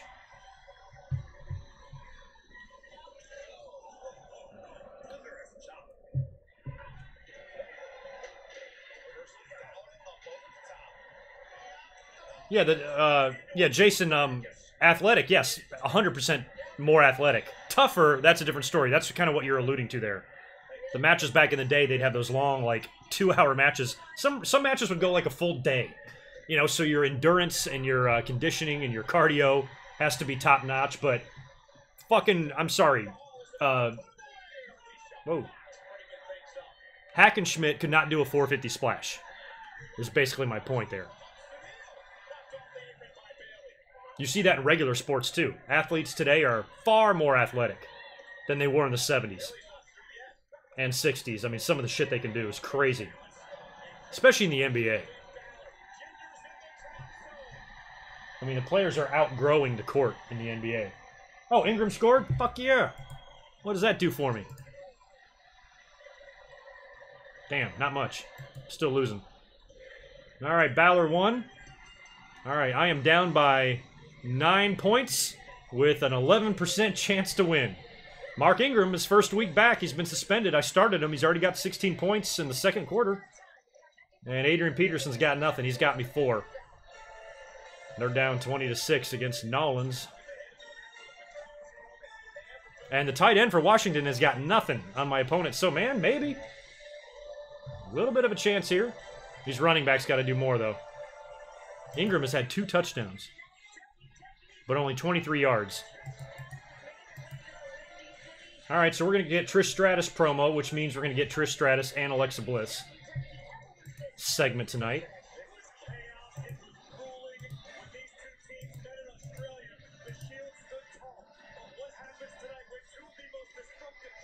I mean, I saw that Strowman, Ziggler, and McIntyre's faction might be called the Pack. Can they make that official, please, so I can call them the Pack? Because I hate saying all 3 of their names, and I really hate typing it in my notes. I can't wait for this faction to disband just so I don't have to keep writing it. It's annoying. It's 10-0? Damn. Ouch. Fucking Boston's up by a touchdown and a field goal. Christ.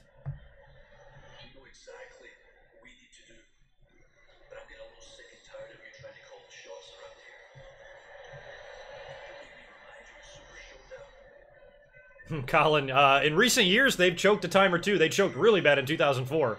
But this isn't necessarily choking. The series is 1-1. They can lose this game and still win the series. I mean, they've lost this one. Boston beat the crap out of them tonight, but they're still back in New York, I think, tomorrow for another game. And if they win, the series is tied. So it's far from over. If they would have dropped both games in Boston and then gone down 3-0 here, yeah, it'd probably feel like a choke, but I don't think, I wouldn't classify this as a choke. If you got a pitcher in there giving up a bunch of runs, what can you do? So tonight, we're going to go out there and put the Shield down for good. And I don't want any more excuses. Is that going to be our main event? So Strowman's mad. We're going to put the Shield down for good.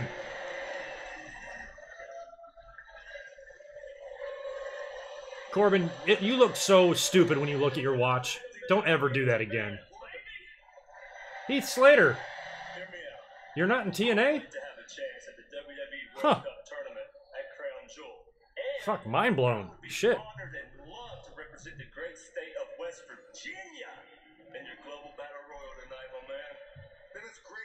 Global Battle Royal, and West Virginia's got a representation. Wildfire, nope, sorry, not allowed to leave. If you leave, you're blocked.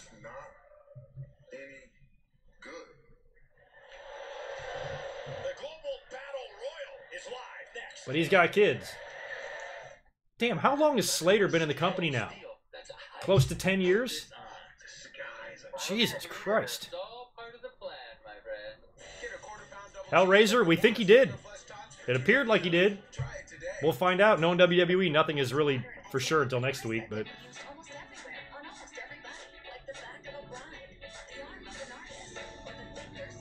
LSD available by prescription. Sweet. Send me the link.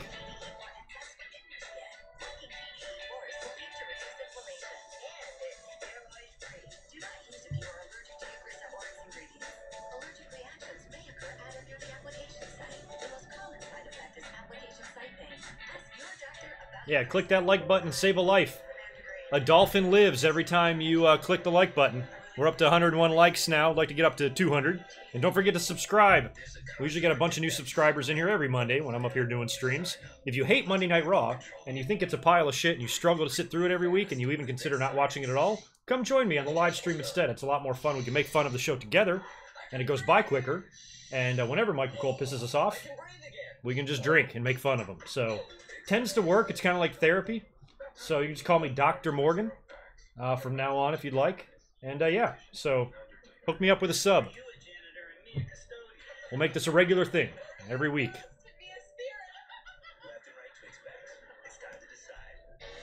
Brittany, I hope the Astros repeat only so I can say Congrastros again. Because I said it last year. It was fun.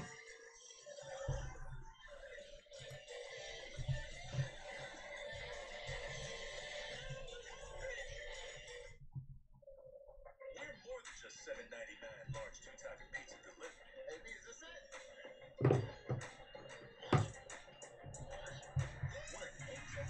Corbin's an idiot.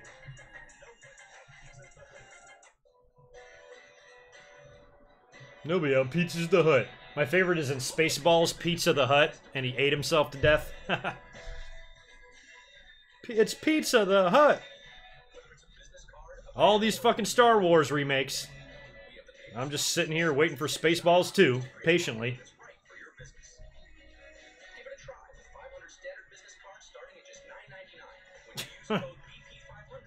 My friend just sent me this. Are the credit cards in your wallet actually the best ones for you? At Nerdwallet, we sort of How to live with a huge penis. balance transfer travel. I think my friends are mentally ill. Using your unique info to narrow the search, Nerdwallet makes it easy to find credit cards that work harder than the ones you have now. Stop missing out. Thoughts on Milwaukee? Nothing against them. I actually saw them play. They coming to San Diego a few times a year. I went to opening day this year and they played Milwaukee. Nothing against them, except for that juicer Ryan Braun. Other than that, I don't really care if they win or lose. I remember it was when I was younger. Baseball card collector, Paul Molitor and Robin Yount. I still have all those cards.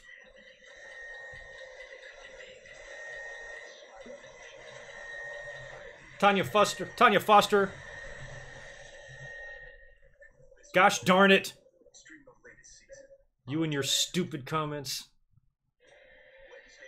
You know what the cool thing, Tanya, or Tonja, about having your own YouTube channel? You wanna know the best thing? Is you can say whatever the motherfuck you goddamn shit want. That's the coolest fucking thing about having your own YouTube channel. Whatever cunty thing you want to say, you can say it. Just shit right out your mouth. Fuck. That's the coolest fucking thing about a YouTube channel. You should get one.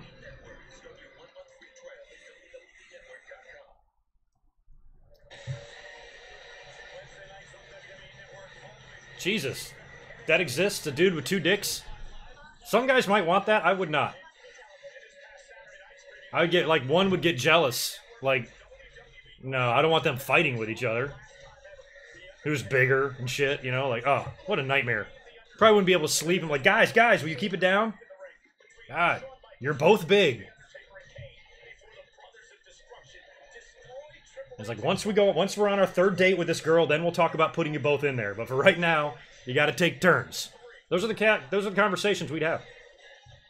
That's a movie. If they made a movie about a talking teddy bear, why not make a movie with a guy with 2 talking dicks? I should be a millionaire with these ideas. The question isn't for Sean because I know he is. The question is for The Undertaker. The question is for Kane. The question is for the Brothers of Destruction. One more match. Jewel. The question is, are you ready? If you're not down with that, we got 2 words for you. I think Tonji is a cop. I find his or her lack of face, ears, hair, and neck disturbing.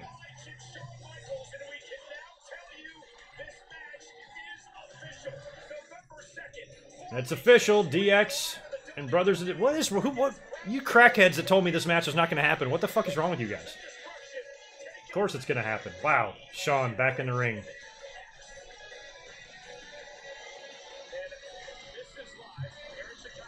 What is this?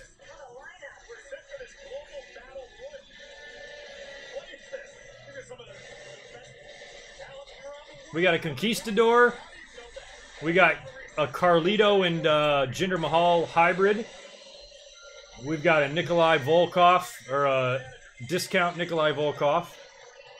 We've got, what else we got in there? I can't see. Gets immediate entry into the WWE World Cup tournament to determine the best in the Oh world. Jesus, Breeze must have broke the record. In Riyadh, Saudi Arabia, streaming live on the WWE Network in 4 weeks.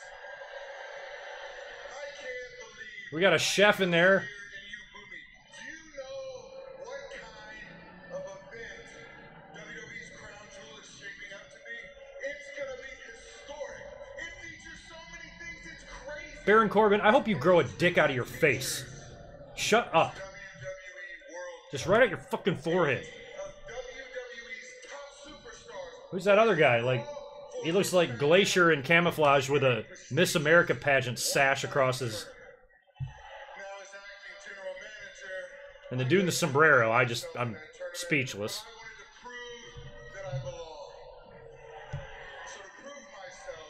I know Orlando Jordan is in there too, I think.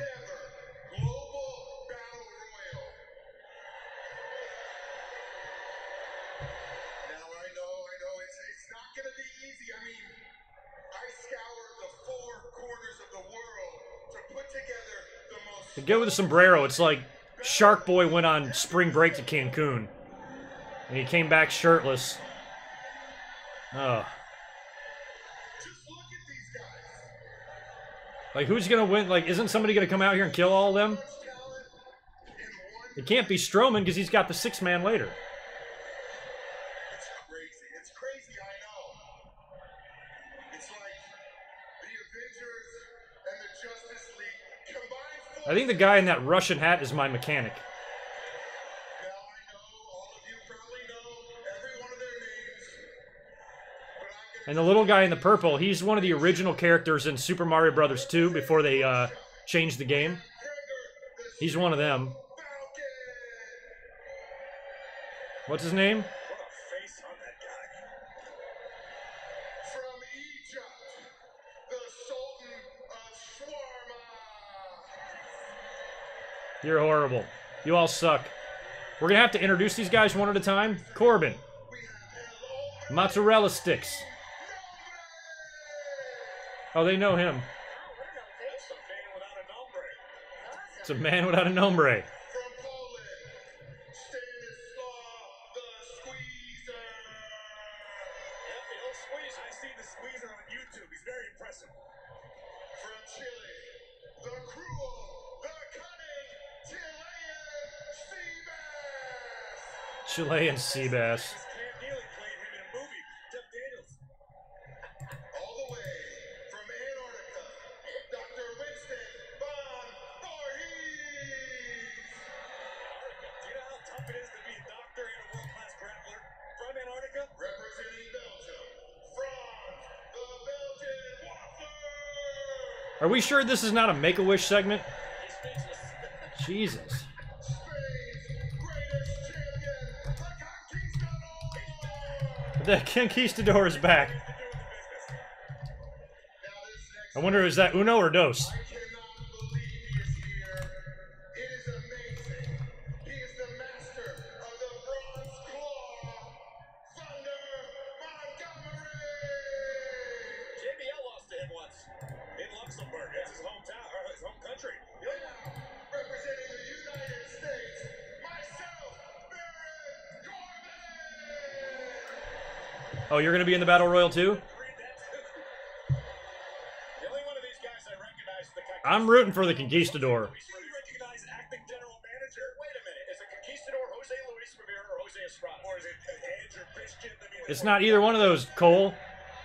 listen, I just think it's honorable that Cole is willing to earn his way. Conquistadors, man. Oh my gosh. They were great around Survivor Series time. They would always survive. I mean, look at these guys. These clowns that are in this ring right now. This is ridiculous. Look at, they're all circling Corbin. Because they don't know what other shape to form right now. It's Kirk Angel. Oh, yeah, isn't Kirk Angel supposed to be coming back to set up something for Survivor Series? Is it going to work out the way that acting general manager Corbin wanted it to? Remember the rules. Over the top. No, it's over. These guys are just trying to. Is there like an 8-year-old kid in the front row with a fucking blue mohawk? Well, they all want to go to the World Cup to determine the best. The Conquistador's chilling. It's a siesta. Meanwhile, the Cook's eliminated. Okay, who's Corbin like... Oh, Kurt is the Conquistador, y'all. Duh. I was wondering, I thought he looked a little big. Yeah. Cool, they're doing the Ciclo play Dean Malenko spot from the Battle Royal. He's a doctor. Of course he is. Yeah, well, there he goes. Step back to the southpaw. There goes the no-brainer guy. That's awesome. Yeah, that's totally Kurt. Has not been thrown over the top rope. He left the ring of his own volition. Remember that Jericho fucking feud with Malenko when he had the Battle Royal and Malenko was in there the whole time? That's what they're doing, take on that. Alright, Angle. Your little yellow suit.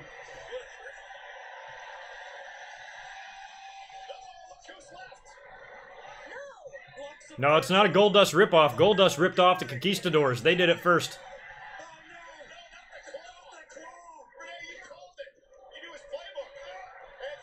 There he goes. I mean, the Chicago fans have got to know that Angle's chilling down there, right?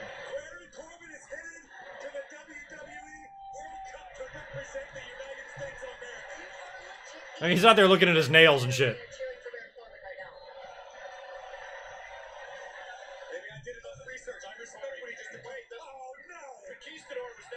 There's no mistake in that neck. Look at that. I can't. The funny thing is, when they were doing the introductions, I thought the Conquistador looked really big or wide for it. You know, what I remember of the Conquistadors.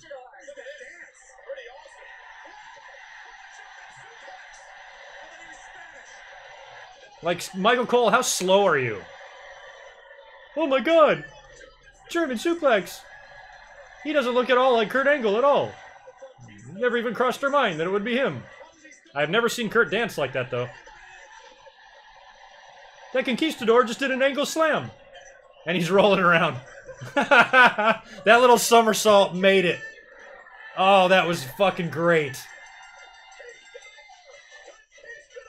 I ended up playing the music. That's actually quite funny. The little somersaults. Oh man, that's what they used to do.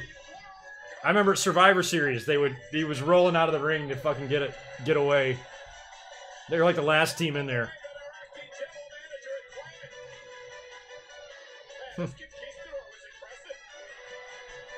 Michael Cole, you're such an idiot.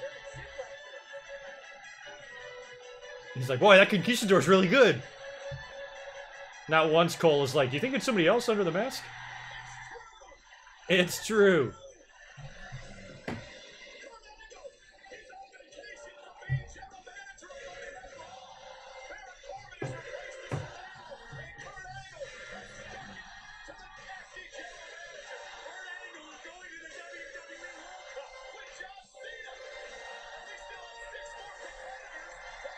So are these going to be teams, or is it individual people representing in the World Cup? I guess on the USA side of things, we got Angle and Cena.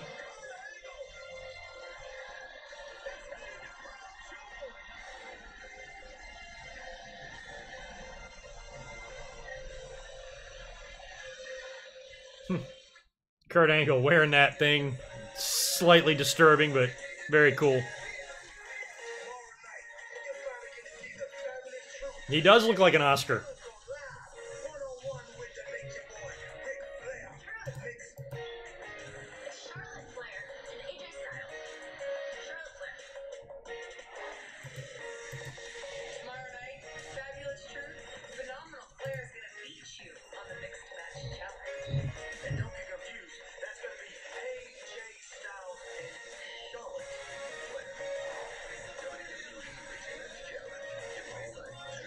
AJ and Charlotte, I've not watched a minute of the Mixed Match Challenge, but my brain would tell me that AJ and Charlotte would win the whole thing.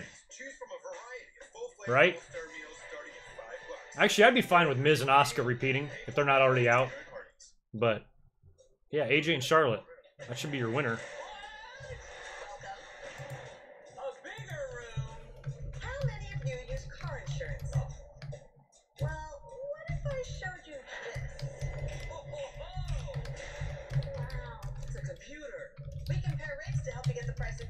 Right for you?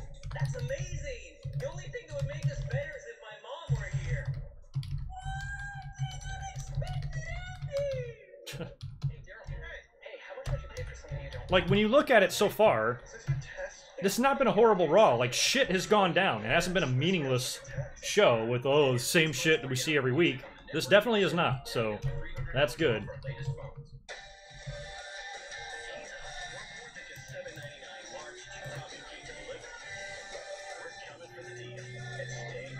Well, I got a chance to go grab another beer, so I will. I'll be back in 1 second.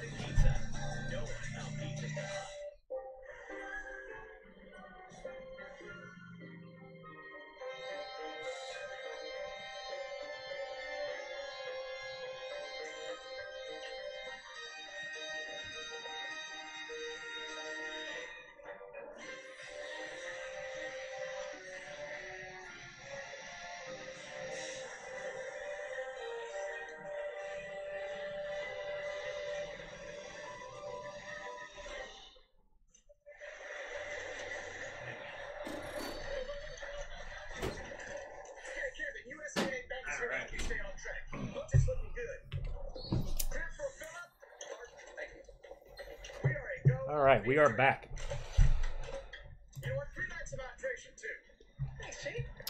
Got a fresh cold one.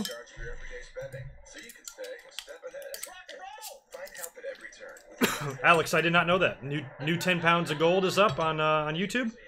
I'll check that out later. I'm actually I'm happily ahead of schedule on a lot of my videos that I have planned.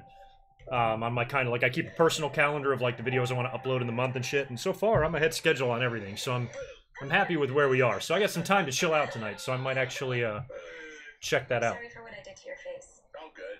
Have a break. Decided to go with 2 Survivor Series reviews this year instead of 3. I really wanted to do 3. The third one I was going to do was a 15-year anniversary show on Survivor Series 2003, but I actually cut that one out. Don't think I'm gonna have time to get it done. But the other 2 I'm going to do, and are kind of like halfway done. And I got 2 more PayPal videos I'm doing, and all sorts of shit. I'll be live streaming Evolution. I'll be live streaming SmackDown 1000. That's next week, right? Okay, so that's a big thing for y'all that are in here, 300 people. Next week I'll be up here Monday, as usual, for the Raw Watch Along, and then the next night I'm doing SmackDown too. So we'll watch this. Does anybody know, is that a 3-hour show? SmackDown 1000? You would think it would be, but I don't even know. I'm curious if they're going to do a 3-hour ordeal for that.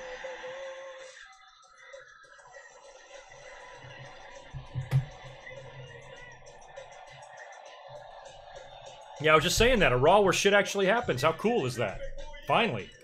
I mean, WWE tends to bounce back whenever they have, like, really, really bad Raws. I mean, the one last week, like, lowest ratings ever or whatever, so at least they're trying their best not to give this Chicago audience the same shit we saw last week.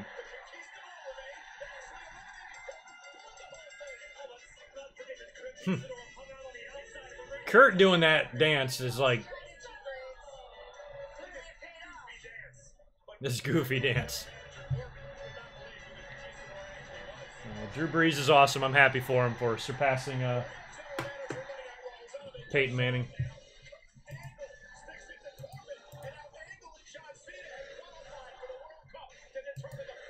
Oh my god, I'm getting my ass kicked in fantasy. I've got a lot of points. I hate it when I do well and I still lose. Like, Jesus.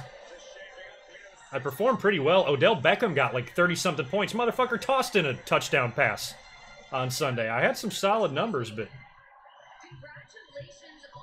I had Minnesota's defense. They did well. Still fucking lose. This is huge. Welcome back. Well, technically, I'm still on vacation. Ha. And he winks, and he leaves in his gold suit. He's like, yeah, Caruso, I'll talk to you. I'll talk to you in my gold suit. I'm not taking it off. I'm gonna leave it on. I'm gonna go IHOP like this.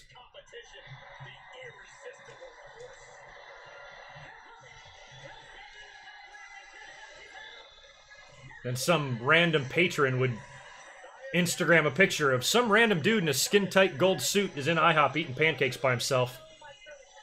And I'm thinking about calling 911. Irresistible force. Ugh. I hate it when they put that shit on, like, whenever they do, like, believe that for Roman Reigns on the screen, I literally want to throw up my liver. And it's the same thing when they do the irresistible force. So stupid. God damn. She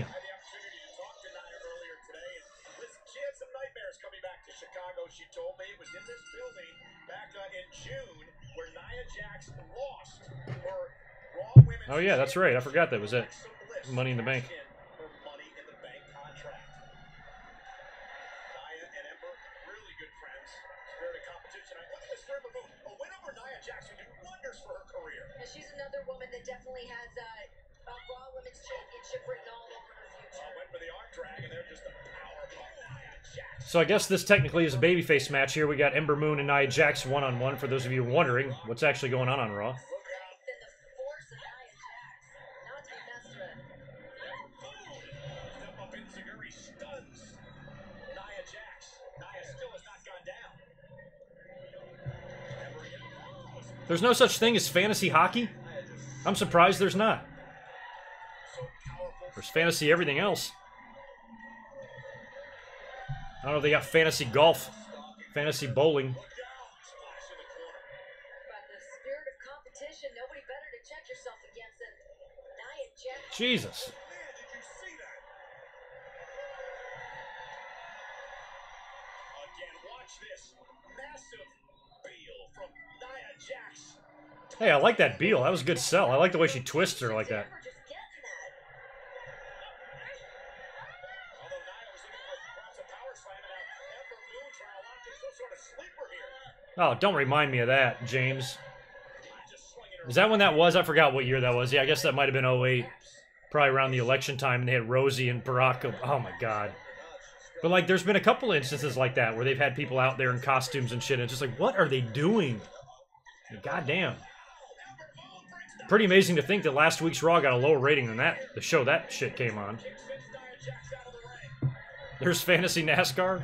That's hilarious. Could be her opportunity. But can Ember Moon capitalize here? Got herself back into this battle.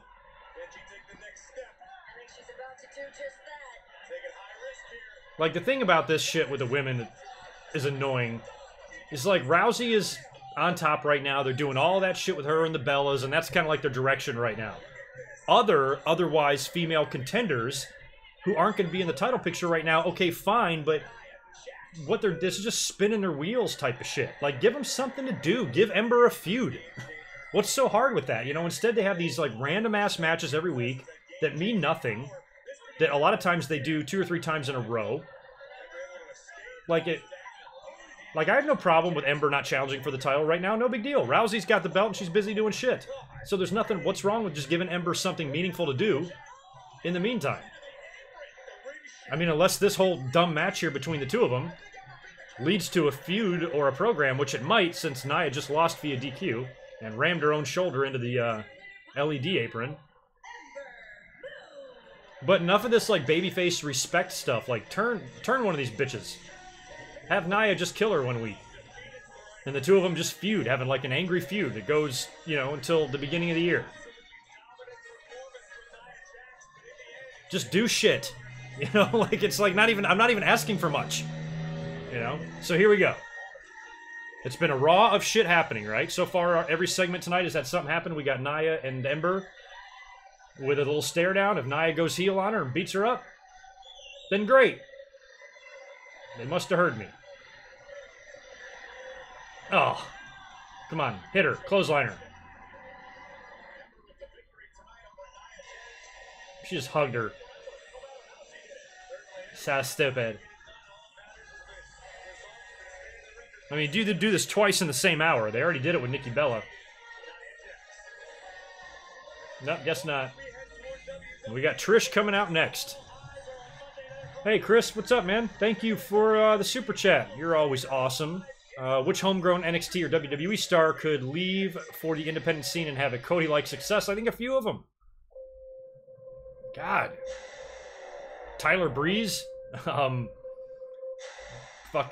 the guy that everybody's been talking about lately leaving? There's literally a lot of people. I think Dolph Ziggler, a couple times when he's had the opportunity for his contract to come up, he could have easily left and gone and done things, but, you know, WWE environment might be better for someone like Dolph. I'm just trying to think of guys that they're not using much of. I think Bo Dallas could do well.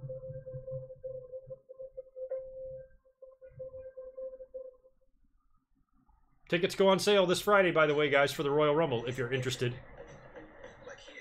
I could actually make that show. It's in Arizona, right? It's an hour flight, man. I can't go to Survivor Series and the Royal Rumble. That's insane.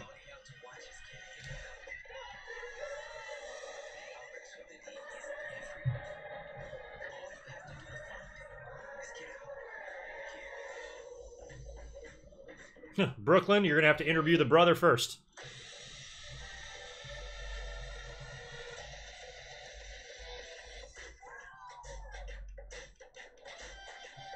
I'm trying to still think about Chris's question. Because there's literally a bunch of people. Ty Dillinger. Anybody that they're just straight up not using for whatever reason. I would say Finn Balor, but I think he can go on to... He's already been big. He can just go back to Japan and resume. Same thing with Nakamura or anybody else that decides to leave. Kevin Owens. Guys like that. But a homegrown star doing what Cody did. There's a few of them. For you, it's always leap, overlook, now, over later, and pause, not even in your vocabulary. So when a cold sore tingle strikes, you act on it. Yeah, where is Jose, Catherine? What's he up to? They forgot about him? It starts to work immediately to block the virus and protect healthy cells. Nothing gets rid of a cold sore faster. I mean, some of these wrestlers, I wonder if WWE, if they start forgetting they're there and they just confuse them or mistake them for ring crew guys.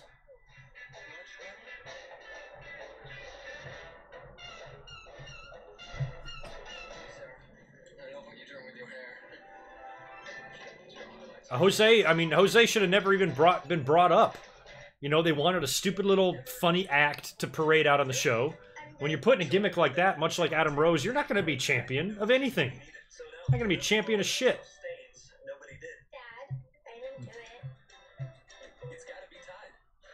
Man, Catherine, New York's going to be tough.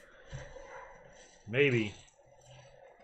I gotta go. I'm going to fucking Hawaii, though, over Easter. It's going to be so hard to pull off. And so expensive. God damn. If I wasn't going to Hawaii, I'd consider it. But man.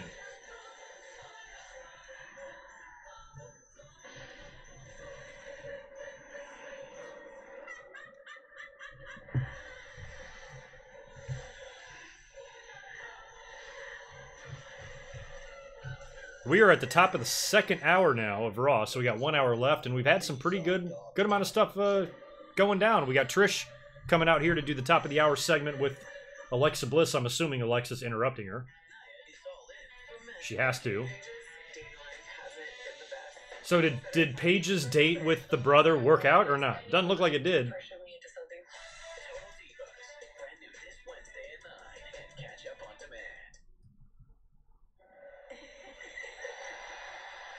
Oh, Trish, I love you. I have a soft spot in my heart for Trish. All those years of horrible women's wrestling, one of the models they randomly hired actually turned out to be pretty decent. She ain't Charlotte, but I think she was about as best as they had at the time. Aside from like one or two other girls. Lita was decent, Victoria, but I remember watching the pay-per-view the night that she had her last match with Lita in Toronto, right? I just thought it was a great moment for her. I was happy for her. I was proud of her. Looking back with 2018's eyes and all the women's wrestling we get to see now, Trish doesn't exactly look like Shawn Michaels, but she still, for the time, she is really good. In just 3 weeks, we will be making history. And she didn't make the belt feel like a joke. Women's pay-per-view WWE Evolution. Trish, you still look good, girl. Let's talk about my opponent, Alexa.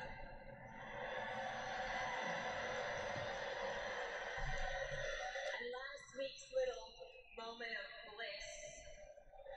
Oh yeah, I forgot about Alexa's moment of bliss last week. I love those things. BS.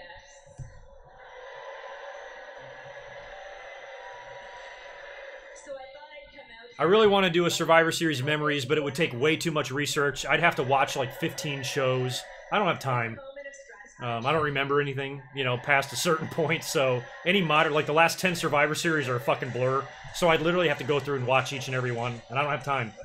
So maybe one day I can get to it, but.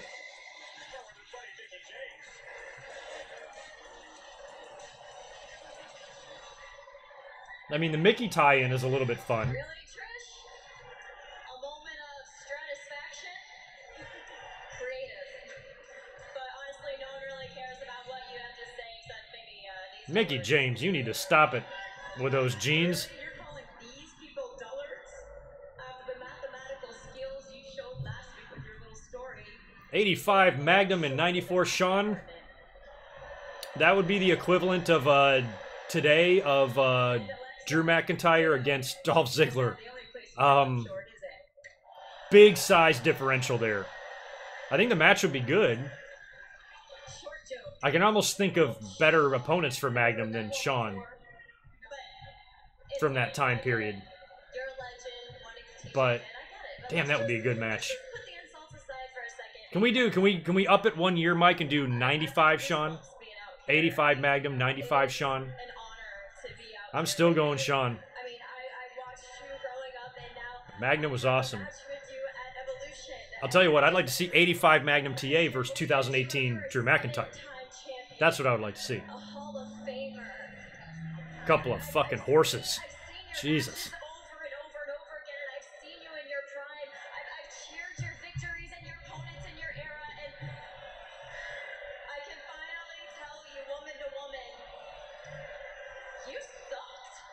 You sucked. Crowd doesn't seem to give a shit what you're saying, Alexa. Like, really sucked. You should be lucky I was not around way back when, because you wouldn't have been able to step in the ring with me, let alone be a 7-time champion, a Hall of Famer. Yeah, do this match, Trish. You would have been an afterthought. And you would have spent your entire career living in my shadow.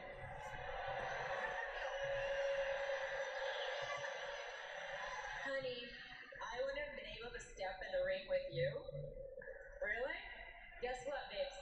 Yeah, see, Magnum TA and Brett, again, I'd rather see Magnum TA work with a 1990 Rick Rude, you know, or something like that. Brett, just different styles. I don't think of, like, when I think of dream matches, I don't think of, like, Magnum and Brett and against Brett or Sean. I think of them against, like, bigger guys. Other, like, 80s or 90s guys, like Rude. Or who's somebody else he didn't work with? Taker. 93 Taker and 85 Magnum would have been incredible. Magnum TA and Jake Roberts would have been awesome. You and I both know nothing good ever happens in Chicago.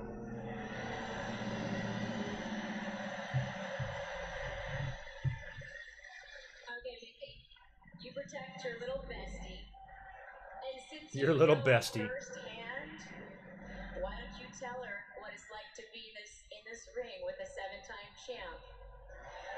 And why don't you tell her that at Evolution, I'm gonna take care of business just like that. I don't want you to take care of business just like that. And she's wearing heels. You can't be doing too many bumps here. Feels like. Kick their asses, Trish. Trish, I would love to know what that feels like. 96 Goldust and Velveteen Dream, that'd be good. You know what? At Evolution, maybe we should just team up. A tag match? A tag match? That's a heck of an idea. Then I gotta think of a partner. Oh wait, are they changing this one-on-one to a tag? It's an extremely difficult decision to make. How about this person right here? What's Lita doing? Oh, this apparently. Oh yeah, Lita's supposed to be working with Mickey, right?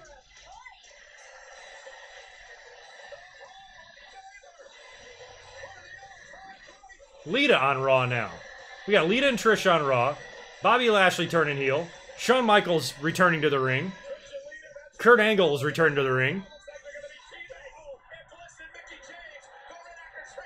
So, I was half talking during all that. Is this a tag match that they're going to do prior to Evolution, or are they taking these two matches and combining them and making it a tag at the pay-per-view? Help, y'all. Help.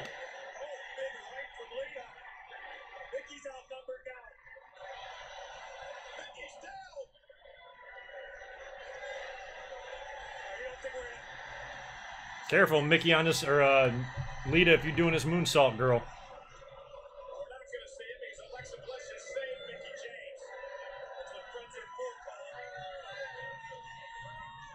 I know I'm digging Lita's outfit. Checkered Vans, plaid pants. I just reviewed Raw Homecoming on my channel. Should be up, but the link should be up there too, by the way. And I commented on how damn ridiculous she looked in that match with Matt Hardy and Edge. My God. I had to sit down for a minute. It was like that.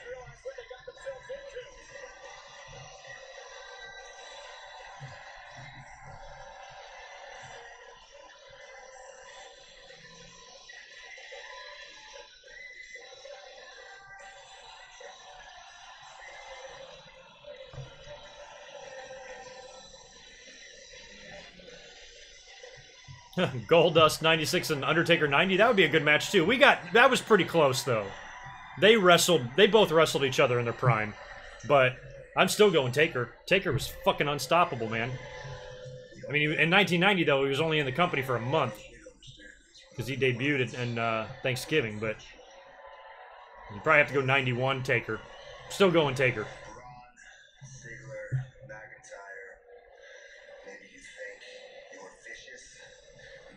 Boy, yeah, the Big Bad Shield using a filter on their iPhone.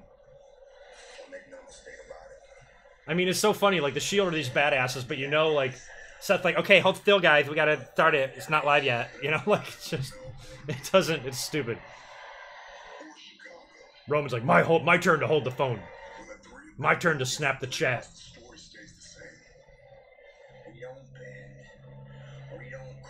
Nobody looks tough doing a selfie. Sorry.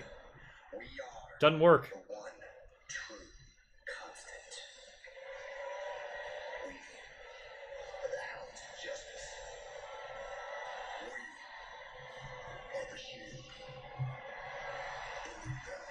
They're the Hounds of Justice. Roman has a big dog nickname. How come the other two don't have dog nicknames?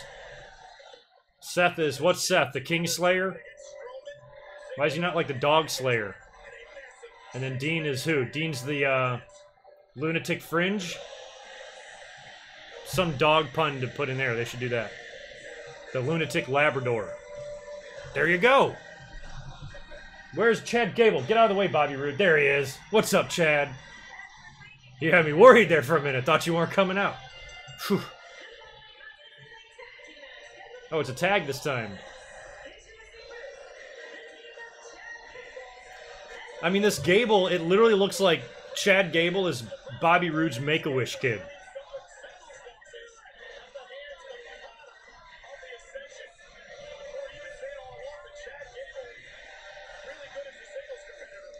Seth Rollins versus Tully Blanchard. That'd be good, too. I'm going Seth. I'm going Seth. Although Tully would cheat and win.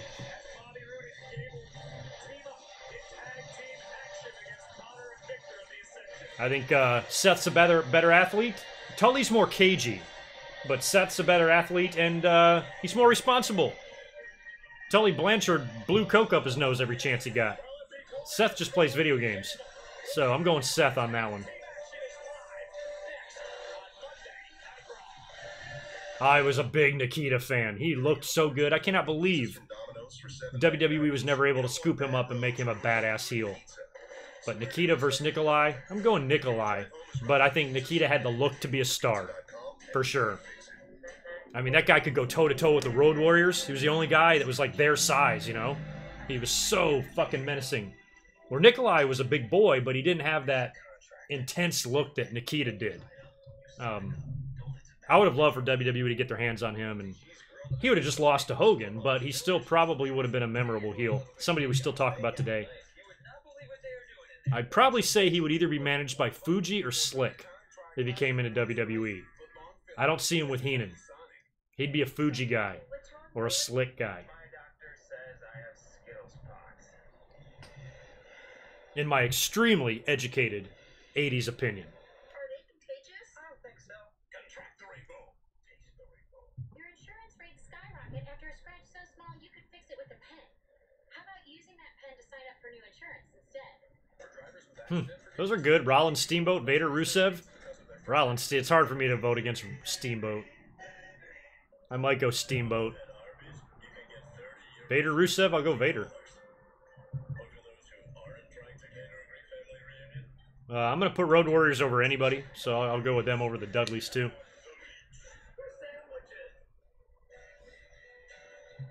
Steamboat and Omega would be too intense for me. I mean, Steamboat was considered like the Omega of his time, but he was not doing shit that Omega is doing now, you know? Like, Steamboat was super athletic and smooth. I mean, smooth as silk in the ring. Omega's fucking diving into the fourth row of the audience and shit. It's completely... I wouldn't even be able to envision that type of match, those two styles coming together. Because Omega's so super ridiculous that it would be like... It would be too much old school versus new school. They're too different. I think that match would make me dizzy. I mean, sometimes, not all the time, when you put two great people together, it's going to make for a good match. I think sometimes it can suck. That might be a match that on paper looks great, but might suck in real life.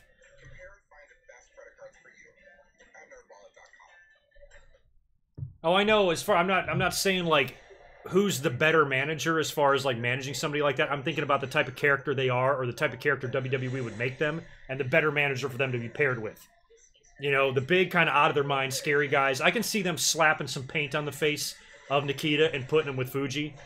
You know, where Bobby Heenan had a lot of the more soft-spoken guys. Rick Rude never raised his voice. King Kong Bundy never raised his voice. Orndorff didn't too much. I mean, they were just kind of like regular dudes. They weren't like kind of out there and crazy, you know, and whacked. Heenan didn't hire... Well, actually, Heenan might have managed the Missing Link for a while. But as far as like really crazy, out of their mind dudes... Heenan didn't manage those type of dudes. Fuji did. And I just think, like, Nikita was so scary and menacing and intimidating. I just see him with Fuji before Heenan. Trust me, I know what I'm talking about when it comes to the 80s. Oh, good. It's the Ascension. Let's give them another win, please. Either that or you have Connor go heel on fucking Don Callis over here. Eric, you've missed a lot. You've missed a lot. We have seen some good things tonight. Pretty crazy.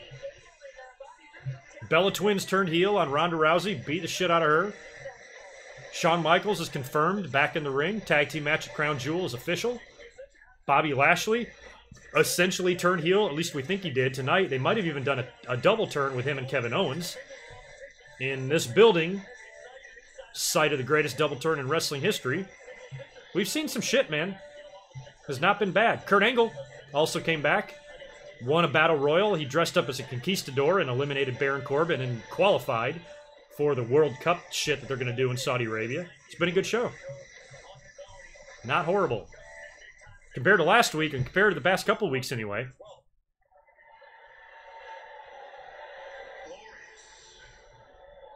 Now they're going to give Connor mic time. He's getting victories on Raw. He's getting microphone time? How long? What year is this?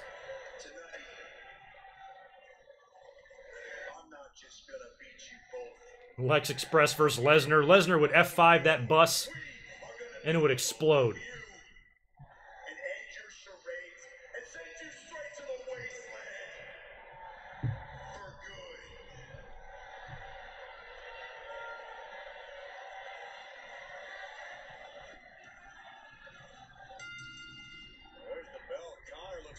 Crappier wrestler, Luger or Warrior. I'm going Warrior because the one thing about Luger is at least he worked with a lot of people. Warrior's run was, you know, centralized to WWE, only had that brief stint in WCW, where Luger got to work like in the early days of the NWA and WCW, then into WWE, then back to WCW. You know, he worked with Vaders and the Stings and the Ric Flairs and the Hogans and the Savages. And Warrior only worked with a few of those guys. So I think Lex had a better body of work. I think Lex worked with better opponents, and Lex probably learned more than Warrior. I don't recall Lex working with Andre, but overall, I think he worked with better opponents.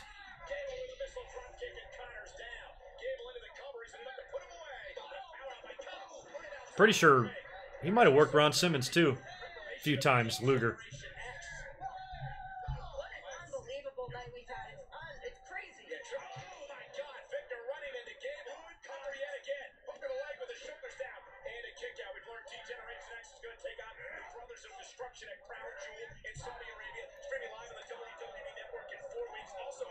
Jay, Sid would murder Baron Corbin.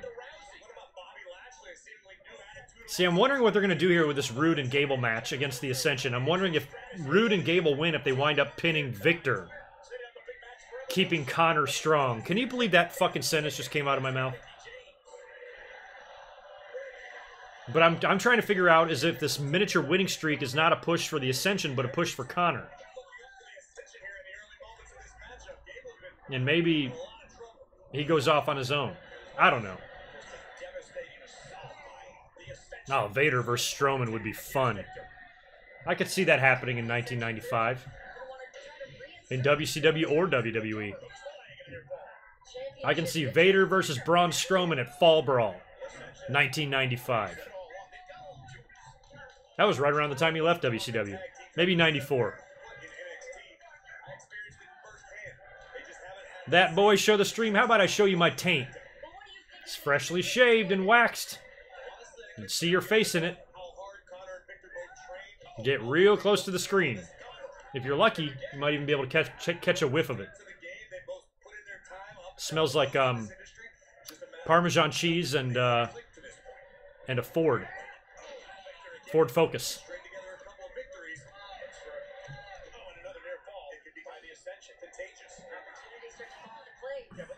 Atom Bomber crush all the way.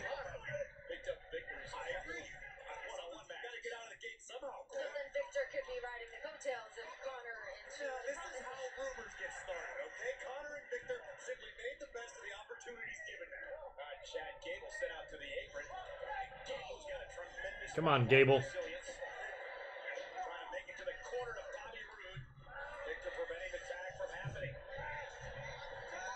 Yeah, I think Okada and Steamboat might be better than Steamboat and Omega. Steamboat. Remember when he came back to the ring in like 09 and he was fucking great? He's like 60 years old. The match with Jericho and stuff. I'm like, this motherfucker, man. He was amazing. He was in such ridiculous shape. Nobody's beating Andre, Brooklyn. Ah, Benoit versus Pete Dunne. I love that we're just ignoring this tag match and doing dream matches. Benoit versus Pete Dunne's a fun one. That's fun.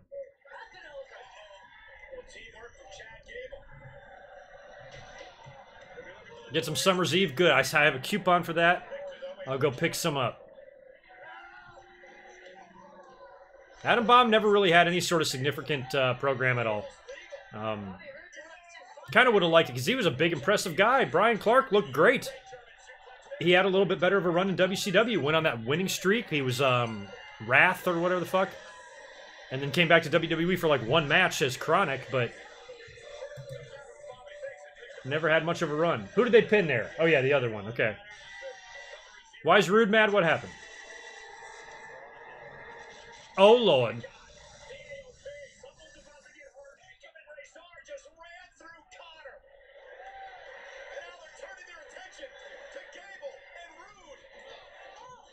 Why are these guys beating up?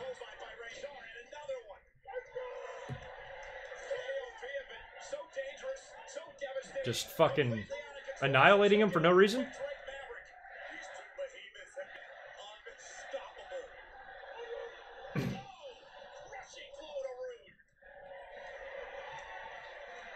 Who do you guys think is doing better so far? Drake with the AOP or Leo with Lashley?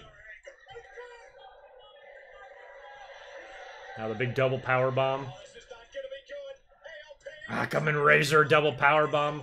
I always think of the Authors of Pain. I think of Occam's Razor. It's the definition is basically like the simplest answer tends to be the right one. It's that type of theory. I always think of that.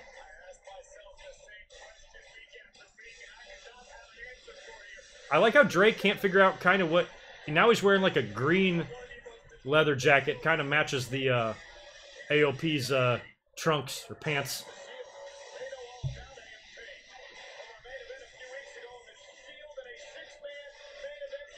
Alright, so the Authors of Pain. Well, I was kind of hoping to get more Connor advancement tonight. I wanted to see him win again. Connor's like my man. He's all of our men. Our mans. What round are we in the mixed match? So we got Bailey and Balor against Ember and Strowman. I thought Strowman was with Alexa. I thought they did the... When I saw the original brackets, I thought they were together. That's a shame. PN News versus Mabel. Goddamn, I'm going Mabel. PN News, my God. That was rough. God.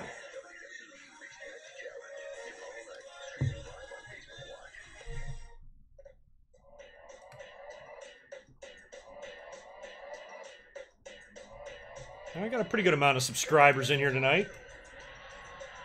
Get them likes up. 250 folks in here so far. Some people mad that they're not getting Monday Night Raw because they suck and don't pay their cable bill. That's to be expected. Oh, they pulled... What was injured on her? I don't even remember Alexa being injured. What the fuck happened?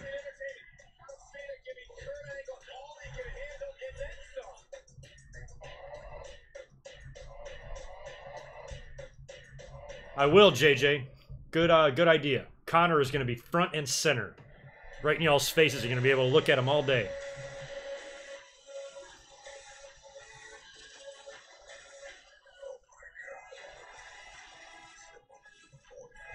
I like to see PN News against, like, Man Mountain Rock. I'll tell you, though, if I could ever... You know one piece of memorabilia that I would love to have? Is Man Mountain Rock's WWF guitar. That thing was sweet. The old WWF logo. Thing probably cost a fortune to make. Where's that thing right now? Who owns it? Is it in the warehouse? WWE's warehouse? Somebody find it. Throw it up on eBay. I wants it.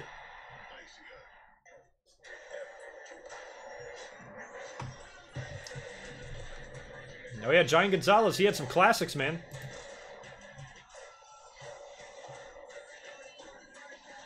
Oh good, I am now 1% chance to win. In fantasy, yep, I lost.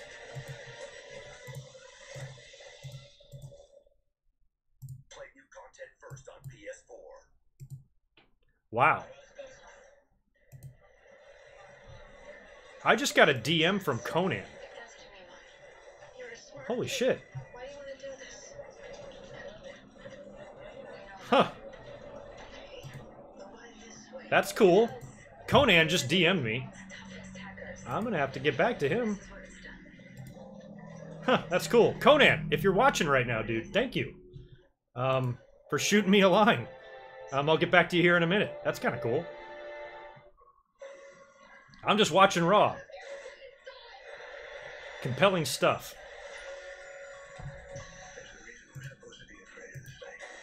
Let me write him back real quick.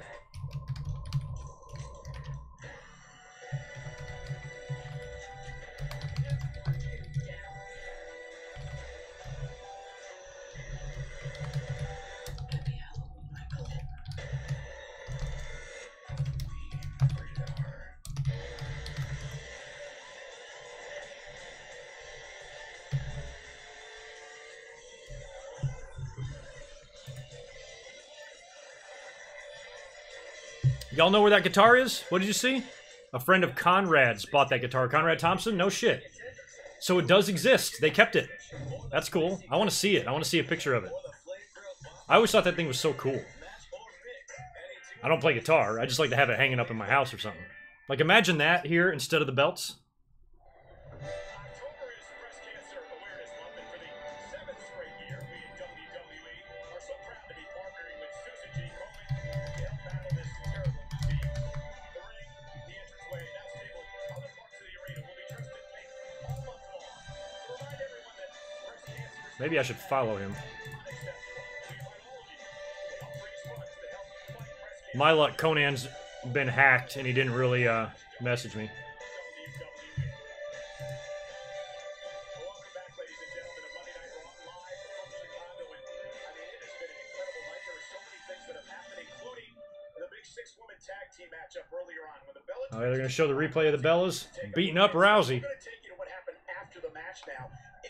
We could not believe this. I mean, the Bella twins were in the ring celebrating with Ronda Rousey. And we thought And then they attacked her. the celebration would be short-lived as the Bella twins would shock not only Ronda Rousey but the entire WWE universe with this heinous assault. And the Bella twins, Nikki and I like Ronda's like, what are you doing? She's like literally talking to them as she's being kicked. played it on social media since this happened. Ronda Rousey, though, was not going to get out of See, I'd rather see them, instead of doing the Nikki and Rousey one-on-one, since you had them both turn heel, you do a handicap match, put the belt on the line, you make Stephanie the special guest referee. Just completely stack the deck against Rousey as much as you can. can only assume at this juncture. But this was humiliating. This was embarrassing for Ronda Rousey. And then the Bella twins would just put the icing on the cake here, the exclamation point, so to speak, of Ronda Rousey.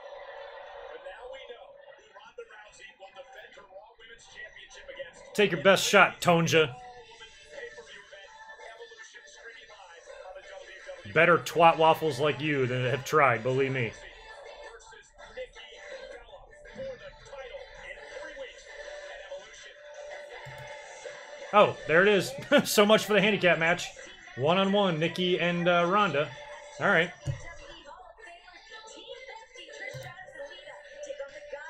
Team Bestie. So they changed this. It was supposed to be 2 one-on-one matches. Maybe they knew that the matches weren't going to be good. You know? So they made it a tag. Probably the better thing to do there. I'm actually fine with it. Last time ever, Triple H versus The Undertaker. Triple H picks up the win and then an iconic moment. Undertaker, Kane, Triple H, and Shawn Michaels. Jamie, I have that.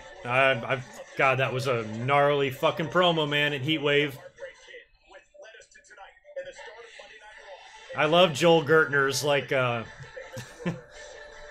fucking, he's like a pornographic Lanny Poffo. He was great.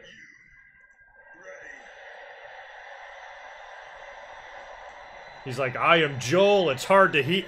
I'm Joel, it's hard to heat. Oh, what does he say? I'm Joel, it's hard to keep. It's hard to not hurt, to keep from hurting her Gertner or something like that. It's like one of my favorite lines. He was crazy. Okay, WWE, I'm fine with 1 replay, but do we need 3? Come on. The question is,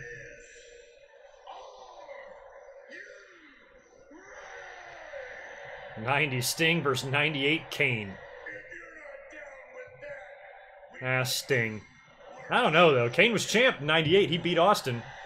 But might have to go Sting on that one. It was a goosebumps moment. Shawn Michaels and Triple H declaring D-Generation X is back and in 4 weeks at Crown Jewel from Riyadh, Saudi Arabia. Streaming live on the WWE. Oh, Bald DX. I can't get over that. Kane and Undertaker against I like how Crown Jewel, the logo, is even like a DX glow stick. Do we need that? Blazers. They were unpredictable. They were legendary. They were notorious. They're D-Generation X. I have the target in sight. Enemy? No. Reinforcements? No. Catering. There are any cookies today. Can I have some? Oh, okay. See, I wasn't even aware of an Alexa Bliss injury, so that's why they're changing this to a tag, huh? I mean, it's obviously not good if this match is still 3 weeks away and they're already trying to make plans for Alexa Bliss not being 100%. Nerve damage? What the hell'd she do? Yikes.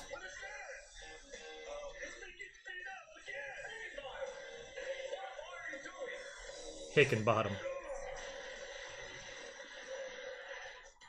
I was not a fan of the second coming of DX. I just wasn't. I thought it was just way too silly. It felt more authentic when it was just Shawn and Chyna and Triple H basically doing their own shit.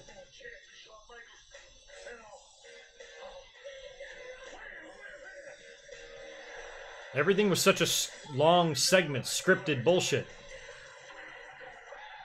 And stunts. Like the wheels coming off the limo and all that. I just liked it when they came out there and sat on the commentary table and ate bananas. You know, the simpler the better with DX for me.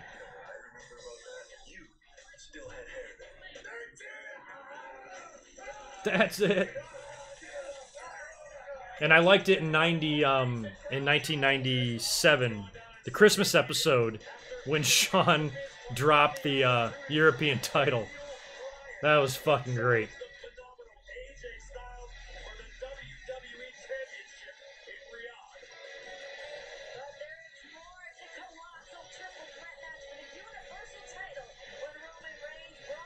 Heyman's out there? Oh shit. I'm gonna have to get another beer for this one. Please hold. You guys are about a minute ahead of me, I think. Ladies and gentlemen. Hey, I forgot. What's this guy's name? What's this bald guy, this fat bald guy's name? I forgot. I hope he tells us. Oh, Paul Heyman. Good. Okay, thank you. Glad he said it.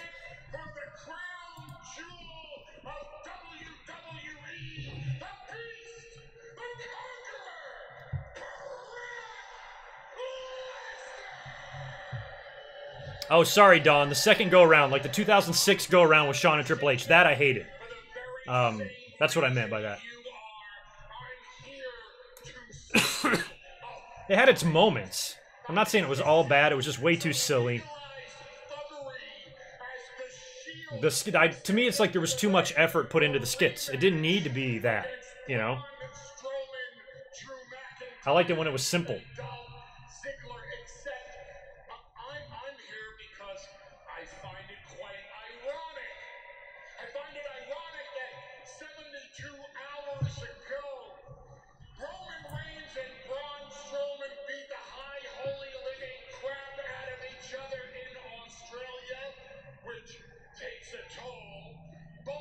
Which takes a toll. Just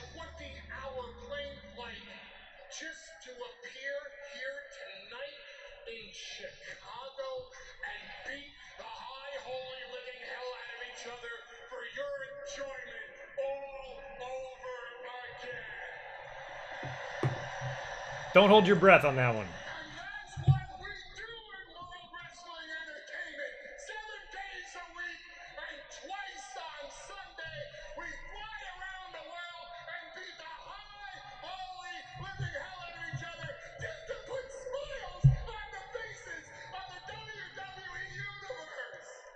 Yeah, I want a smile on my face, Paul Heyman.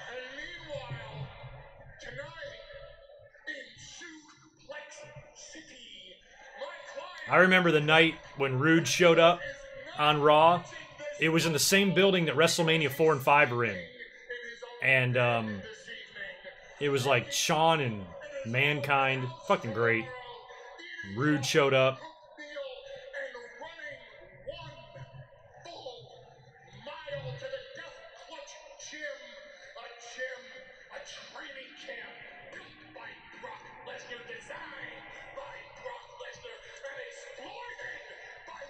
That would be awesome if Paul Heyman was like, and my client, Brock Lesnar, is getting a blowjob right now.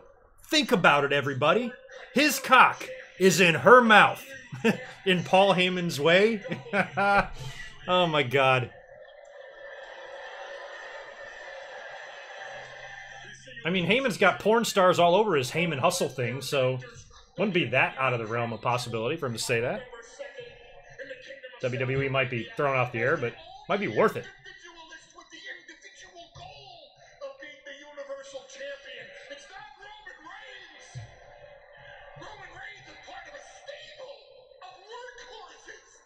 Have workhorses. Why does the Shield worry about telling people they're workhorses? That's not really what I think of when I think of the Shield.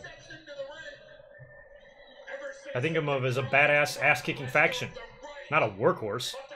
I mean, Seth's the workhorse, but the faction itself isn't. It's just a faction.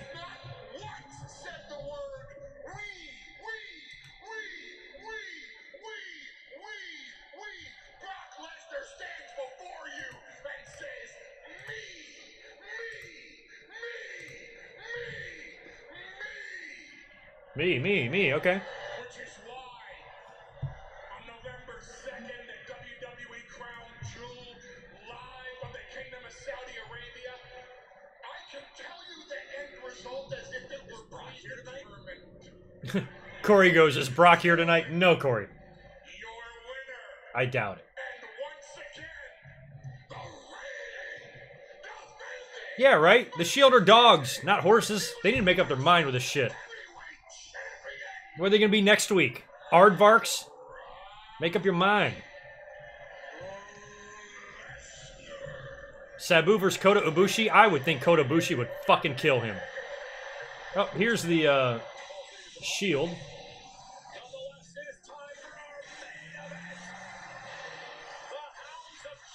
This Raw went by relatively fast. It's already main event time. I'm sure we're going to go to a commercial here in a minute. The Shield. That one dude with a replica belt looks like it's on Ambrose. Perfect. Now you got a belt too, Dean. Dean should grab a replica belt out of the crowd and put it on his shoulder. Like, isn't that something Dean would do? And then he kind of goes like one of those type of things and puts the fake belt.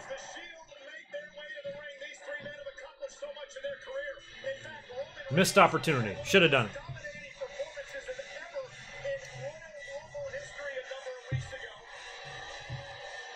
I think Kota Ibushi would beat Sabu and New Jack. I think Kota Ibushi would beat Sabu and New Jack in a handicap match.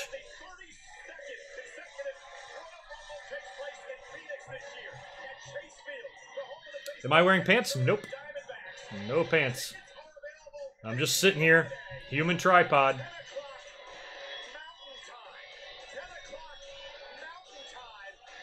10 o'clock. Mountain time.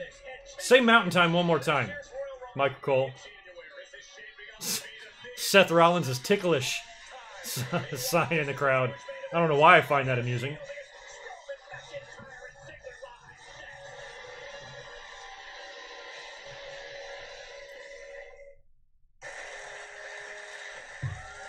I like that shot of Ronda on the Piper's Pit segment.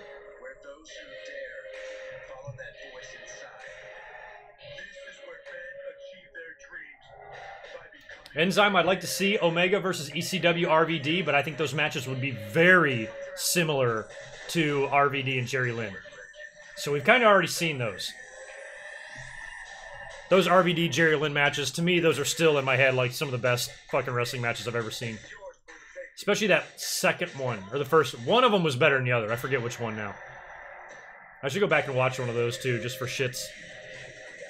Probably around 98 those matches happened. My God.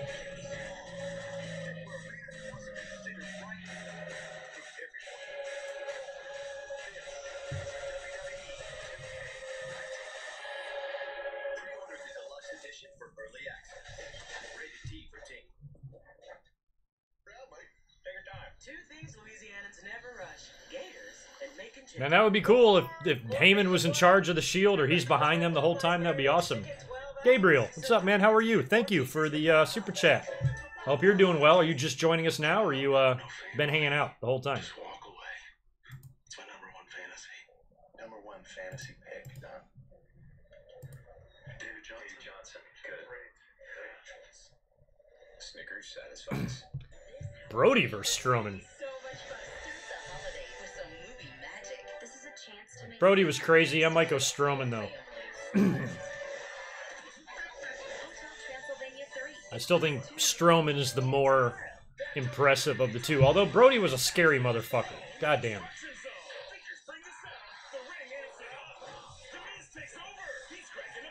It's not good to be in the 6th grade and watching somebody like Bruiser Brody. Shit'll give you nightmares, man. Roman Reigns versus Andre the Giant. Dude, that's so easy. Roman. Spear, pin, 8-minute match tops. Roman Reigns wins. Duh. Come on, Kyle. You know better. What are the chances this is the last time the boys are going to see you? Ronda and Medusa, I'd pay money to see. I would. Too early to tell. Ronda's been in the business since March. I need a 2 or 3 year Ronda to judge if she'll beat Alundra Blaze, but I think she will. Ronda's awesome. 6 months free Apple Music on the network you deserve. Now get up to $300 off our latest phones. Brie Bella versus all of ECW. Yes, of course. Brie wins. Brie Bella versus Big Dick Dudley. Brie's gonna whoop his ass. And if Taz gets in her face, boy, he's gonna be hospitalized because she's gonna fuck him up. Probably choke him out. He'll be screaming and crying. Ugh. WWE will just have to hire him to be an announcer after being embarrassed by Brie. Iron Mike Sharp was great. He would beat Barry Horowitz. Sharp was a big dude. There's no reason why Sharp couldn't have been a decent-sized star. He wasn't that athletic, but he was just big and grunty. Pretty good shape for a guy his size and age. He was jobbing into his late 40s. I loved Iron Mike Sharp. The old pad. He always had it loaded. I want these Bluetooth headphones for $20.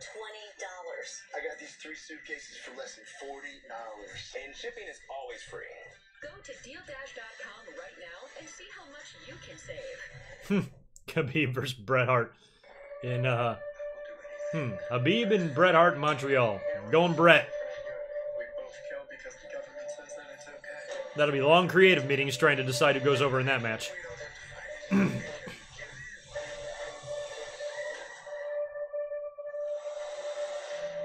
The Purge. I don't even know what the fuck the Purge is. Where's your belt, Dean? I see 2 belts. I don't see 3 belts. You must have left yours in the locker room or something. Where's your belt? Must have forgot it.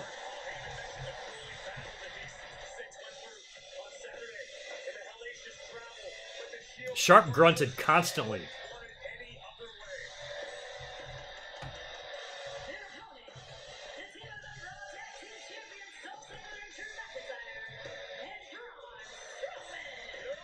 He was a fitness fanatic apparently too. I've heard some shoot interview, some story where he's like running up and down the arena steps all day, you know, doing like just insane cardio.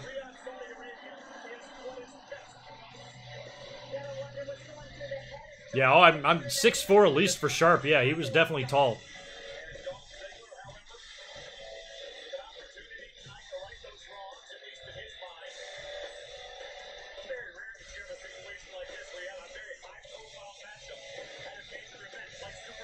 Wants a hand job from Grandma. Only if she takes her rings off.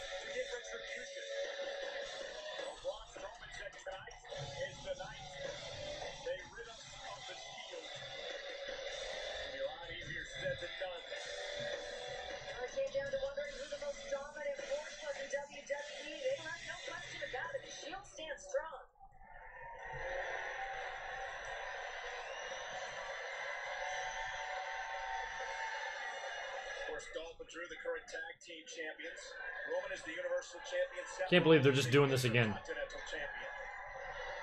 Are we going to get another, like, on Super Showdown, we got the miscue with Dean Ambrose eating the Superman punch. Do we get anything like that again?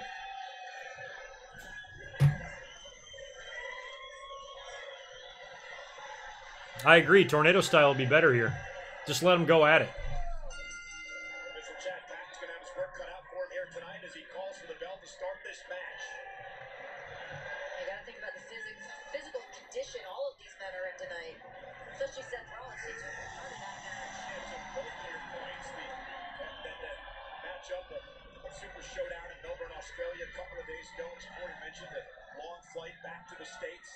No time to heal. Back to battle here. And McIntyre and Rollins. Super crazy versus Ric Flair. Gotta go super crazy on that one. I mean, that's obvious. In the hallway earlier, and he just had this look of disdain on his face, saying it's more mad. It helps him to refocus in tonight's action. Not a psychopath in the sense that he's out of his mind and he's crazy. It's more of an obsession. Drew McIntyre is obsessed with changing the WWE for good. And at 6'5", 265, he can sure do that. Meanwhile, watches the King Slayer. Boot to the face, tag. Here comes the lunatic fringe. Dean Ambrose. And double team by the Shield. Perhaps doing better than anyone. Cover by Ambrose. Foul to the face, kick out by McIntyre. Clubbing blows, those cross faces by Ambrose. I mean, if the Shield won at Super Showdown, are they just going to win again and end it like this? Strowman and Dean went one-on-one last week on Monday Night Raw as Strowman just plows through Ambrose. Dean Ambrose inside out. Oh, man, Gabriel, thank you so much for the Super Chat. You've missed a lot. The Shawn Michaels return to the ring has been confirmed. Shawn and Triple H, so DX essentially, is taking on the Brothers of Destruction at Crown Jewel. Kurt Angle also returned tonight, won a Battle Royal to get into the World Cup nonsense that they're doing. The Bella Twins turned on Ronda Rousey. And Bobby Lashley and Kevin Owens may have done a double turn.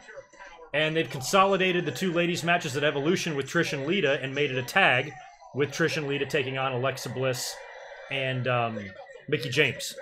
So, in a nutshell, that's what you're looking at. Pretty eventful Raw, to be honest. Imagine Braun wants to get some payback after being thrown through the barricade by Roman Reigns. I mean, I don't know what they qualify or define as full-time. I can't see Kurt Angle going back full-time, making all the house show appearances and all that. He could do that for a short time, maybe, between now and Mania, but full-time, no way. Kurt Angle's not going to be able to hold up that type of schedule. You can't have big plans for Kurt Angle to have a big WrestleMania match, but kill him on the road up, building up to that. Hey, let's have you wrestle 30 matches on house shows before WrestleMania. You think your neck will be hurting a little bit by the time you get to your Mania match? So I don't think Kurt needs to come back full-time. I think he needs to come back sometimes. Every couple of pay-per-views and shit like that.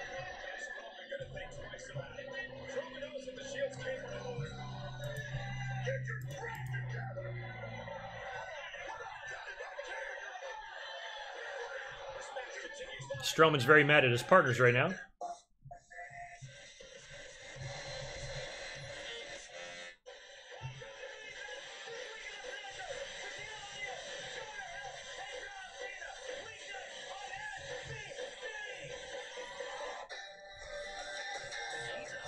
I got a couple of tweets. I got one idea for an Iron Woman match at Evolution between Charlotte and Becky.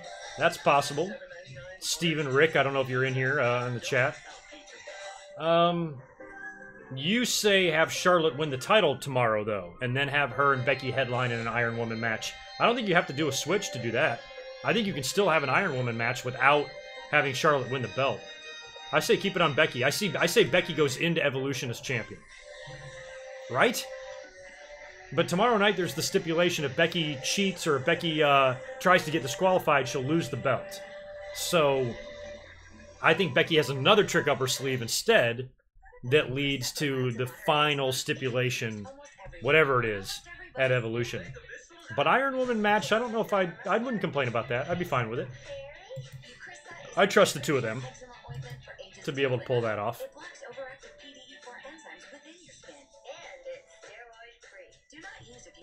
Bubble bath. Have fun, Catherine. Reactions may occur at or near the application site. The most common side effect is application site pain. Ask your doctor about Eucrisa. I like to fill my bathtub up with tomato sauce and pretend I'm a meatball. I'm just a glorified security guard. Hell do I know anyway? The Rock makes so many movies that movies go through the theater and go on to DVD, and I still don't hear about them until they're already on DVD.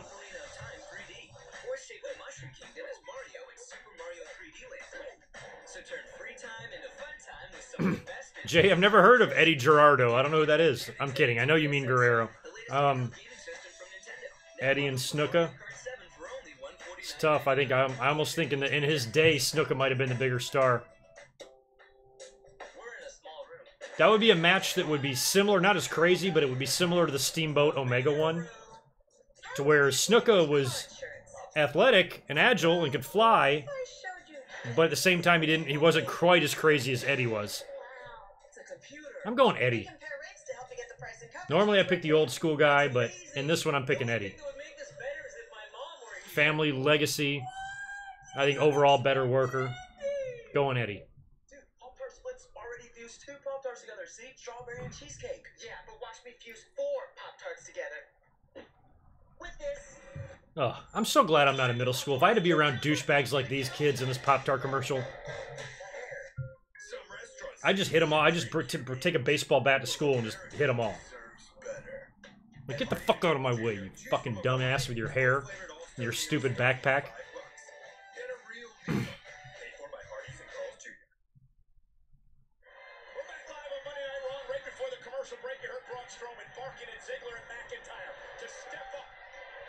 Warrior versus Goldberg. I've thought about that match a few times.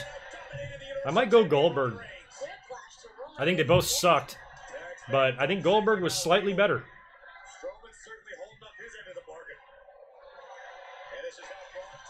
Plus, Goldberg looked like an actual fighter, where Warrior looked more like a superhero.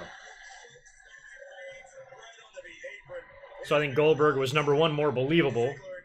Warrior's shit wasn't believable. He would have, he would no-sell a lot. No, oh, I'm harnessing the power from the gods and all that stupid shit.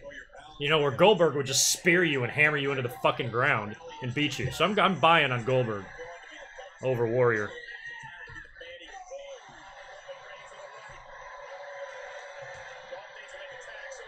Man, we're 8 minutes to the top of the hour, and when you add in the overrun, we're probably a good 15 minutes, maybe even 20 from this match ending.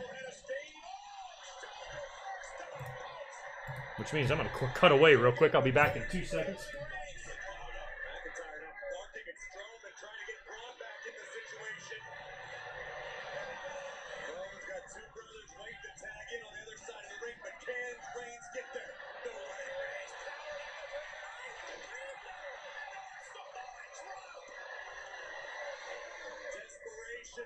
Adrenaline can make you do superhuman things as Roman Reigns just displayed. Guys, this is Roman's opportunity. Roman's opportunity to make a tag. Dolph Ziggler, so Seth Rollins. Sling blade from Rollins. Good for the face by the Intercontinental Champion. Man, how are they going to stretch this match out another 15 minutes here? Come on.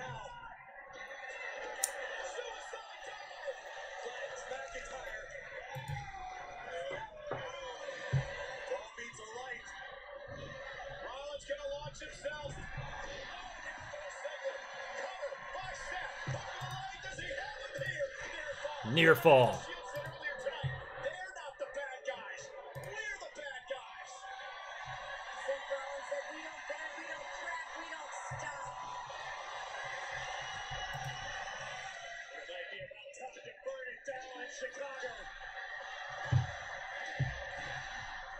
Burn it down.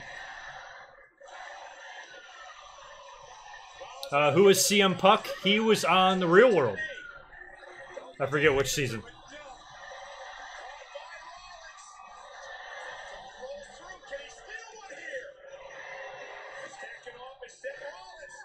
I hate that spot. I hate the spot where the guy's down in the pinning combination, and when the referee hits 2, the guy who's pinning him picks him up for a powerbomb. Why are you picking him up from the 2 count?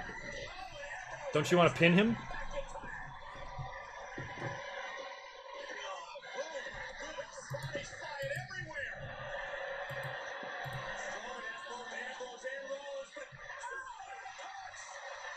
This match looks like it's wrapping up quite early here. Strowman is just getting fucking hammered. Jesus Christ.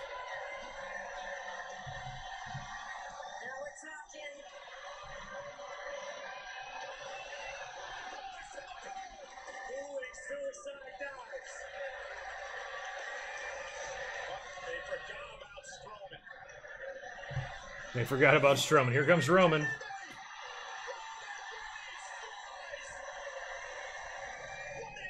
You know, I've always said that Drew McIntyre seems to me like he's more physically impressive. Oh, another commercial? Than Roman. But can McIntyre do that over-the-top dive thing? That's not easy to do, man. Roman just glides over that fucking rope. Pretty impressive for a big guy. I don't know if Drew would have that in him to do it. Two things Louisianans never rush: gators and making chicken. I might give athleticism to Roman. I might give strength So hurry in to get and four pieces for $5. look to McIntyre. Want to try out my time machine? The ones on Doritos.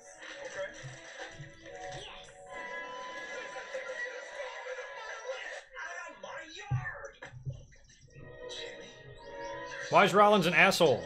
Is it because he didn't sign that dude's autograph in the gas station? Is the home of defying expectations. Where giants can be small. And where a once-in-a-lifetime champion comes around twice. Where legends never die. And where a man who The gay community. God, that's so funny. I should hate AJ Styles because he's such a moron between the gay community and the flat earth stuff. But he's so fucking good. I give his stupidity a pass. I love him. And I want him to hold the belt for a long time. I hope he holds it till the Royal Rumble. And breaks the run of CM Punk. Now 2 people have done it to CM Punk. And the fans can't even bitch anymore and say, yeah, Brock doesn't count because he doesn't wrestle. AJ fucking counts. So I think that would be great. I'm Team AJ. Savory soy ginger sauce and sprinkled Asian seasoning and favorites like garlic shrimp scampi. Endless shrimp won't last endlessly, so hurry in. Okay, Kevin, USAA Bank is here to help you stay on track. Budget's looking good. Fair for a fill-up? And green lights of beef Golden State Warriors versus the Ultimate Warrior. I'd make it a fatal 4-way with the Road Warriors and the Modern Day Warrior, Kevin Von Erich. And see who wins from there. forgiveness means they won't hike your rates over one mistake. See? Liberty Mutual doesn't hold grudges for drivers. AJ considers that it's flat. I'm not sure if he flat out believes it, but I've heard him say a couple of things like, wait, there's evidence, but there's evidence. No, AJ, there's no evidence. I'm just saying, there's some things out there. No, AJ, there's no things out there. None of this exists. I think I've heard him say, like, I don't really believe it, but it makes you think. No, it doesn't make you think. It makes you stupid.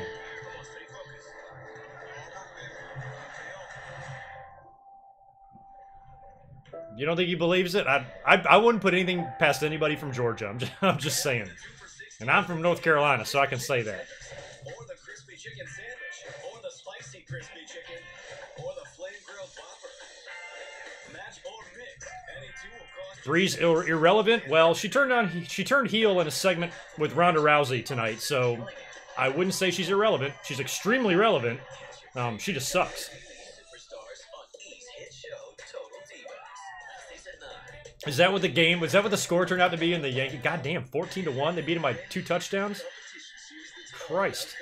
And the Saints are just beating the piss out of the fucking Redskins. My God. Yeah, 14-1, Boston. Thanks for coming, Yankees. Try again tomorrow. During the commercial break, Strowman, Ziggler, and McIntyre have regained control of this match. Over the Why would he be trolling that? That makes no sense. If I'm going to troll the fans, the last thing I'm going to make them think is that I think the earth is flat. Chicago.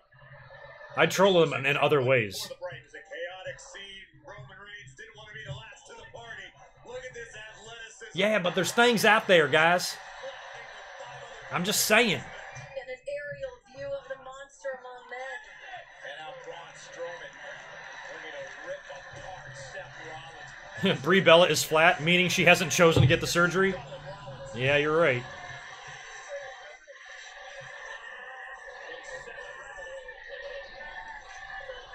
Why is this match better than Super Showdown? I don't think anybody is saying it is yet. We'll have to wait to see what the finish is. So far, it's not at all.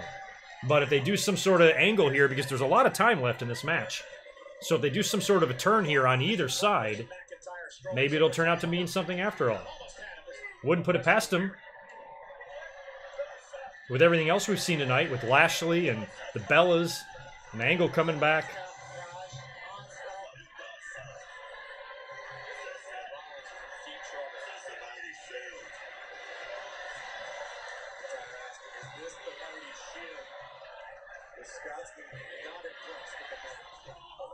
Chosen ones, that's probably, I mean, that's probably not only true for podcasters, but just the general fans today. Especially the modern fans. Maybe people only started watching in the early 2000s or something. Their understanding of what wrestling is and mine are going to be completely different things. So it just depends on what your generation is. But yeah, today's generation is going to think that, 100%. And it's not even worth my time to debate them. Because if you didn't live it, you're never going to understand it. So, luckily for me, I lived all the eras, so I remember all the eras. So it's kind of hard to tell a modern fan who, with a Kenny Omega t-shirt, that somebody like Arn Anderson was better in the ring. They're never going to understand. Because they're going to watch two matches side by side and say, no way, you're out of your mind. But it's like you don't get it. You don't understand, like, watching them for that time compared to watching these guys for that time. It's that sort of thing. So that's why it's like I came to the realization a long time ago that there's really no right answer to that. I'm not even trying to debate these guys and change their minds. I'm just saying it's pointless to debate them because they don't understand. You just don't understand if you're young.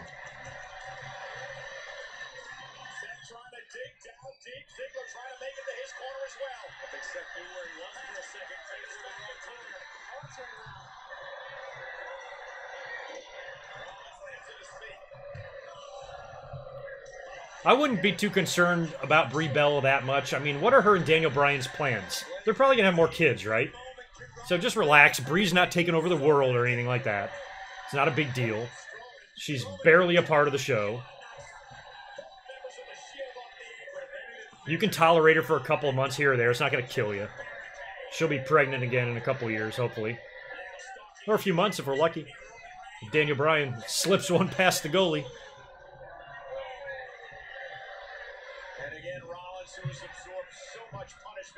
A lot of carnage in this six-man, but...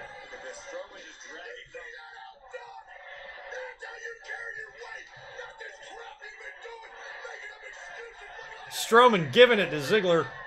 The whole arena can hear him. He doesn't even have a microphone. Now Strowman is choking Ziggler. It's breaking down. McIntyre, he ain't scared of him. Well, the dissension seems to be on the other side here. Which is fine. They need to break up this faction. I didn't see any point in putting them together to begin with. There's no way he's pinning them there.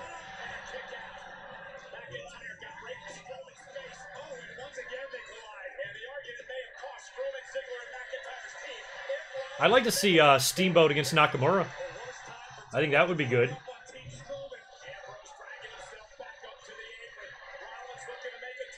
I'd like to see Steamboat versus Randy Orton. I think that would be good. Believe it or not.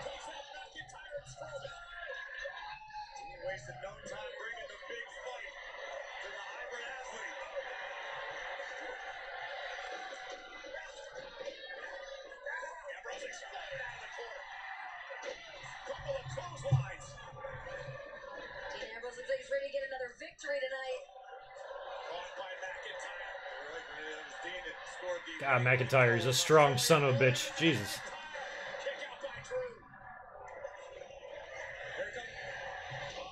What's that move? Like, if Dirty Deeds is his finisher, why didn't he hit him with Dirty Deeds right there? That was a sweet neck breaker, but still.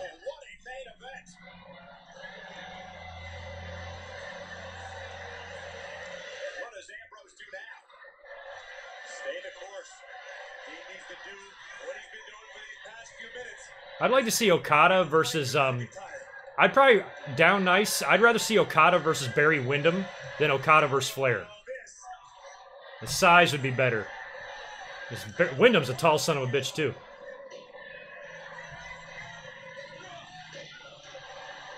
There's a Deeds. Is he going to hit him? Nope. Has Dean done his slingshot little rope move thing since he's been back?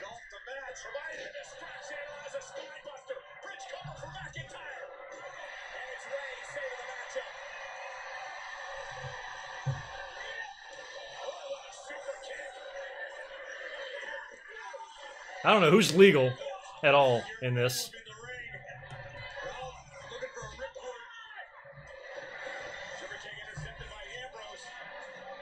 Widowmaker versus Hulk Hogan. Had Barry Windham not left, I'm sure that would have been the direction they were going in. They were building Widowmaker pretty strong for that short time he was there. I don't doubt he would have gotten a match with Hogan at some point, but he left. Which is kind of ironic, too, if the Widowmaker would have faced Hulk Hogan, because, piece of trivia, Hogan's Real American Music was actually meant for Windham and Rotundo's tag team. So if Widowmaker and Hogan would have crossed paths later on, that would have been fun. Ooh, Reigns got posted. Here comes Dean, about to save the day.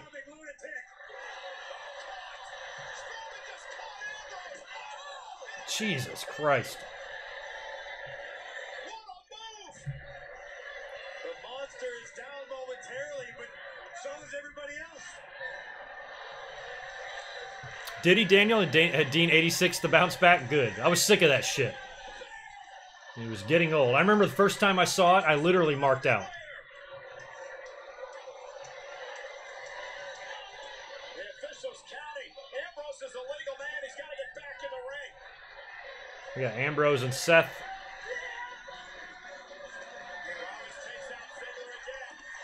Ooh. Ambrose just ate the Claymore. That's it. Alright, so they got their win back, and McIntyre pinned him. Alright.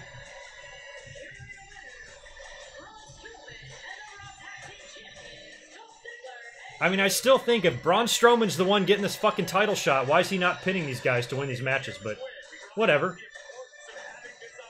There has been rumblings of a Drew McIntyre push coming up in 2019, so... At some point, not only does Drew and Dolph need to drop the tag belts, but the faction needs to split up.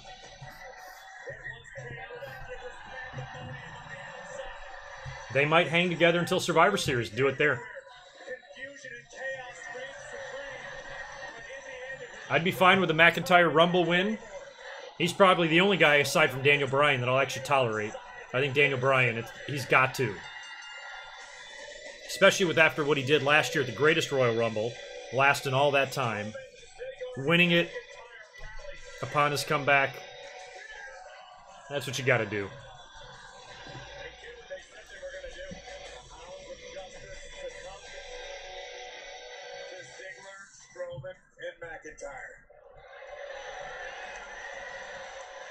All right, we got the Shield in the ring here. Are we going to do any sort of title switch? Or a title switch heel turn? I don't think so.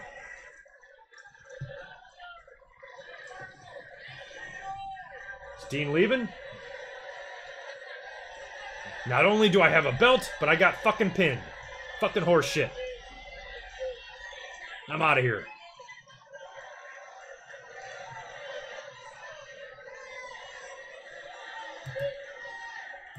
Show's gonna go off there at the air like that with the questions of Dean Ambrose's loyalty. All right, that was it for Monday Night Raw.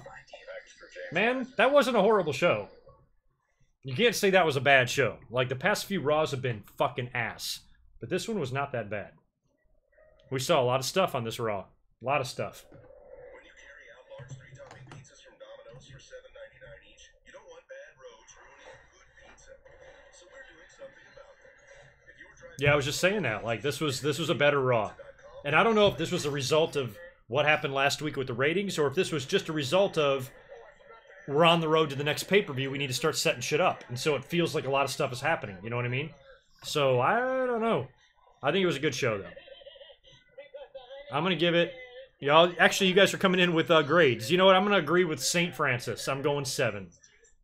Just based on, like, and I'm going based on, like, how it looks on paper. Think about how it looks on paper.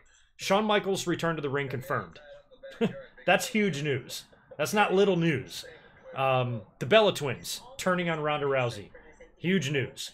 Bobby Lashley taking a different character direction, potentially turning heel, maybe even doing a double turn with Kevin Owens in probably the best building to do that double turn in, because it's the site of the greatest double turn in wrestling history at WrestleMania 13, excuse me. That was big news. And we saw, what the fuck else do we see? We saw something else. We saw a lot of shit tonight on Raw. So at least like some newsworthy items, you know what I mean? So I'm judging it based on that. So not horrible. Oh, and we got the consolidation. Actually, I don't know if that's really big news or not. But Trish and Alexa are now going to be having a tag team match instead of a singles match. And it's going to be Trish and Lita versus Alexa and Mickie James. And you guys are telling me that's because of Alexa Bliss's injury, which I didn't even know about. But apparently it's not good. It's not good.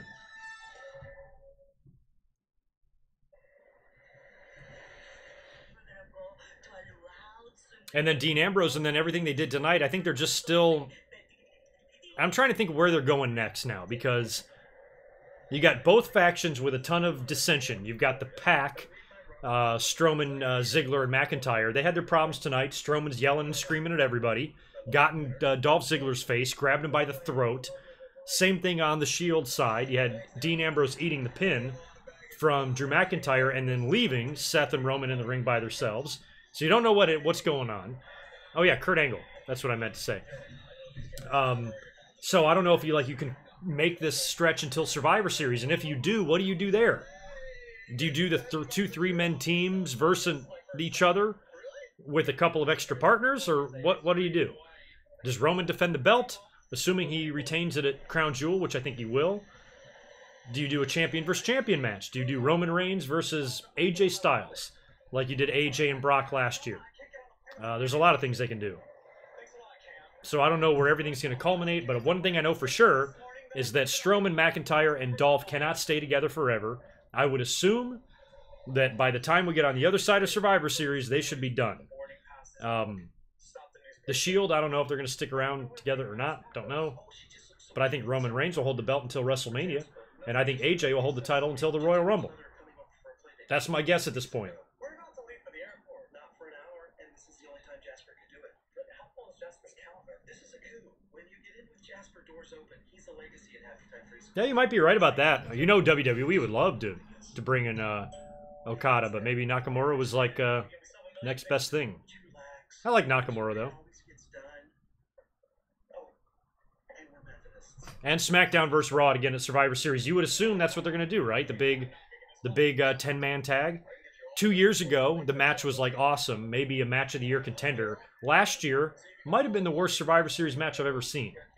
So I don't know what the hell to expect this year, but it's in fucking LA in a big market. And I'm going to be there.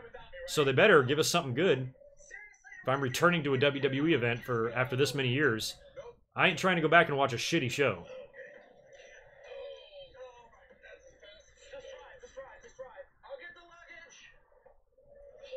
All right, Brooklyn, we'll maybe one day Liv Morgan will find out that she's your girlfriend.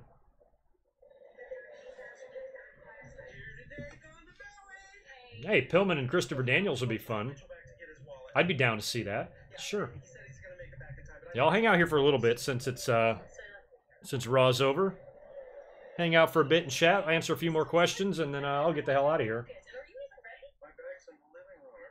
Next week's going to be a big week for streaming. I'll be up here on Monday for Raw, and then I'm also going to be live streaming SmackDown 1000. That'll be fun. So get your popcorn and get your beer. 2 streams on 2 nights coming up next week.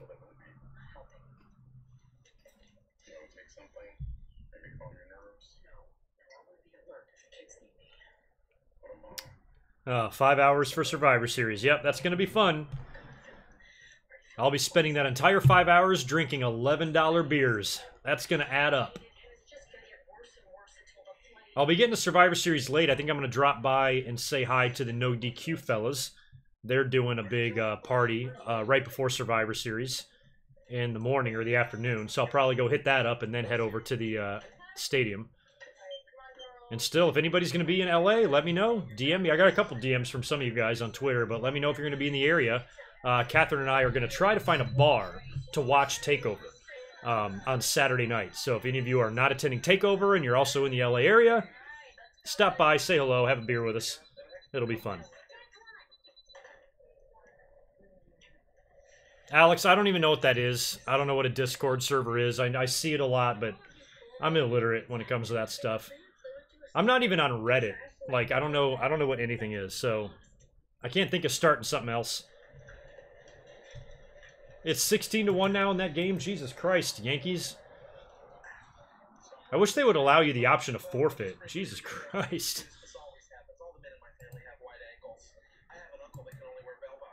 Pentagon. I wasn't doubting you. Just why are you wearing the hiking shoe? Surprise! What again? Every morning the whole family is gonna Yeah, that's a good way where the fans strive to survive. Oh, I miss those old days. Teams of 5 strive to survive. And then for some reason, they only went 2 years in. I think it was only the first 2 years they did 5-man teams, and then right away in like '89, they switched to 4. And I don't know if it was because the rosters were weaker and maybe they didn't think they had enough talent to spread out in 5-man teams or what, but I never even understood why they went back to 4-man teams, and that lasted for a while, and then they would go back to 5-man teams. Maybe late 90s. They just couldn't make up their mind what they wanted to do. And then for a while, they abandoned the whole Survivor Series concept. There was a couple years there where we didn't have any 5-on-5 matches, right? So that pay-per-view's been a mess. There was also the time where they got rid of it. Remember? It was all over the... I don't remember what year that was. But they were supposed to just do away with Survivor Series, and then Vince changed his mind. So Survivor Series is the oldest pay-per-view other than WrestleMania. I would have hated to see that leave, but whatevs. No, I'm not a Yankees fan, James. I'm from Detroit. I'm just loyal to those teams. I don't hate the Yankees, though. And I tend to root for them. It's weird. I tend to root for them more in the Boston feud. I mean, those fans are so crazy and rabid. But if, like, gun to my head, if I had to pick who I'm going to root for, I'm going to pick the Yankees. You know, I don't put the Red Sox in the same class as, like, the Cubs. I was happy the Red Sox won in '04. I was happy that they got over that hump and got over the curse. I was happy for the team and happy for the fans. But they're not as lovable as the Cubs. I think about people from Boston as just, like, obnoxious. My dad used to live on Cape Cod, so I know these people. Where the Cubs just feel like a more lovable organization. Red Sox seem like assholes. I don't know. That's just my stupid sports opinion, so don't take it don't take it too seriously. But if I had to pick, I kind of like it when the Red Sox lose. There's Eucrisa. It's steroid-free. Do not use if you are allergic to Eucrisa or its ingredients. Allergic reactions may... I understand Boston's frustrations. I mean, it had to be hard there up until 2004 to be a Red Sox fan, but other cities have it worse. I mean, at least with the Boston, they have the Celtics. The Celtics are the Yankees of basketball. You know, they had that run of 105 titles in a row or whatever it was. So Boston gets their share of championships. Boston Bruins are an original 6 hockey team. They've had cups coming through there. So I think teams like, or cities like Cleveland up until recently have had it a lot worse. And Detroit even, than Boston. You live in LA, Wesley? Well, come on down. Come meet me at Survivor Series weekend. I'm only rooting against the Dodgers because a lot of my friends are Dodger fans, and it's so annoying to listen to them say we whenever they discuss the team. We got to win this game. No, you don't have to do anything. They have to win. There is no we.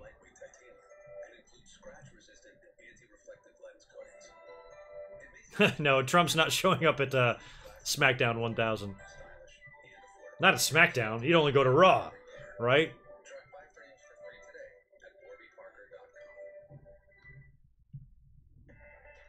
Yeah, even the Cubs got over that curse, man. Took them long enough. Jesus. I was heartbroken for the poor Cubs. Took them so much longer than the Red Sox. Red Sox got over that hump, and then they were off to the races, man. Once they won that title, they won a few more. But Cubs, man...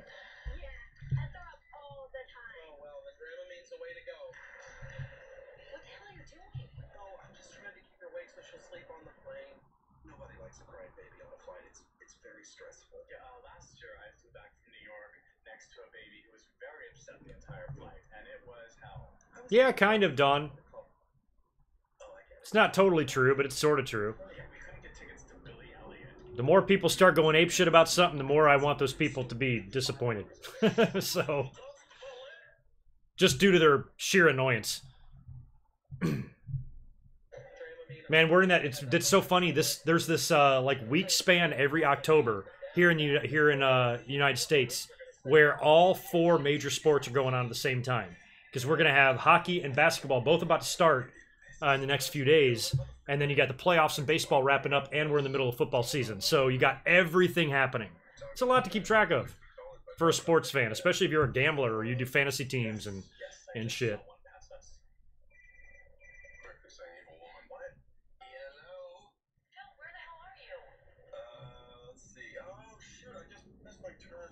You're supposed to be here with me. I told you I get more and more freaked out as we get closer to the plane. I don't know why I'm watching Modern Family here on the stream. What happened to the bubble bath, Catherine? Did somebody walk in on you? Did you run out of hot water? I'm curious. A bubble bath is usually only cut short for specific reasons. Did you poop in the tub, girl? You did. I know you did. No, it's on the island of Oahu. I'm thinking about using it in my song about Hawaii. What song? Didn't Mom tell you? Surprise! The whole family's putting on a show for you for your birthday. Everybody's performing. Even Phil brought his dummy. Isn't that great? Gay. Oh, I'm sorry. I was just thinking how tragic it would be if I fell into that volcano. Hey, papi, don't say that. Ow. Ow. Ow. Not yet, sweetie. Not yet. Brad Maddox. I don't know, though, Daniel. Even keeping Brad Maddox there, I don't think would have given the Cubs a World Series. Braves had a stacked team. I hated the Braves, too, back in the day. Back in the 90s, I lived in North Carolina, and they don't have a baseball team there. So all of the kids kind of bandwagon themselves on the Braves because they love that, oh, shit, and all that. And they were a good team. I mean, the pitchers they had, my God. Tom Glavine and John Smoltz and Greg Maddux and the hitters. They had David Justice, and the team was just ridiculously good. Oh, that sucks. That sucks, Catherine. And I remember one of my friends, it was so funny. He was so crazy a Braves fan, but he had never been a Braves fan before until they made it to the World Series, and they played against the Blue Jays. And he was this little redneck kid. And he's still one of my best friends. Like, I still keep in touch with him to this day. And I remember he was so mad. And he was so anti-Toronto. And he's like, hey, Greg, man, if you want Toronto to win the World Series, don't that mean you're going against your own country? That's what he said to me. And I was like, well, they're in the American League. So that was my response. And I'm like, well, they're in the American League. And he's like, well, okay. And I'm like, and pretty much the entire team's American. Guys, you know, like, just against your own country. I'm like, my God. But then again, he was 13 and he was a dumbass. But, hey, man, you ain't going against your own country? And I'm like, they're the ones in the American League, not the Braves, you dumb shit. But yeah, I was very happy to see the Braves lose to the Blue Jays that year, just because every single person I knew was all of a sudden overnight a lifelong diehard Braves fan. Bandwagon jumping motherfuckers. Thanks for another super chat, Gabriel. Appreciate it. Yeah, I wish you could go to meet me at Survivor Series 2. Grab a plane ticket. Where do you live? You can get there.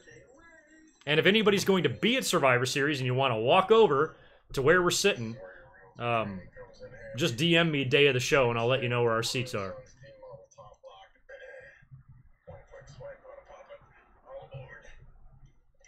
I agree too. Braves should have won more rings in the 90s. They were very Buffalo Bills-ish because they did win a title, but it took them a while and they lost a lot more than they won. They were the Yankees. Remember Edge and Christian? You know, they were the Yankees' personal bitches for a while. They were the Blue Jays' personal bitches. And then they finally did win. I forgot who they beat.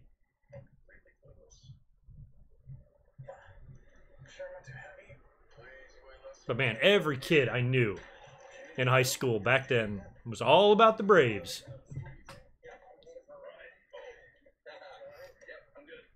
Can we get a margarita at the show, Catherine? Do they actually serve those?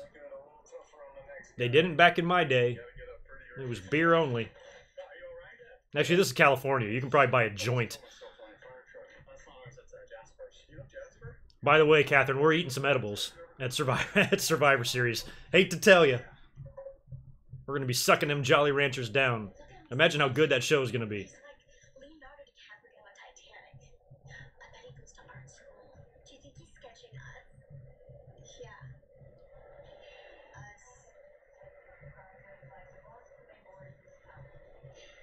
I'll tell you what, Sir Joseph, I'm still a big sports fan, but I've paid less attention to sports in the past several years because of the YouTube channel. I find myself following it a lot less because I find myself working on this shit more, and that means I got to cut something out. And sports and TV shows have taken a hit. I mean, I still know what's going on, but I'm not like I was. Like, I'd have a panic attack on Sundays if I wasn't home to, like, watch every football game and watch the Red Zone channel. Now, if I'm doing something else, I don't even fucking pay attention to it. I don't even freak out at all. Okay, yeah, so you're gonna be fine then, Catherine. You're gonna have everything you need there. As long as I got my beer, I'm happy.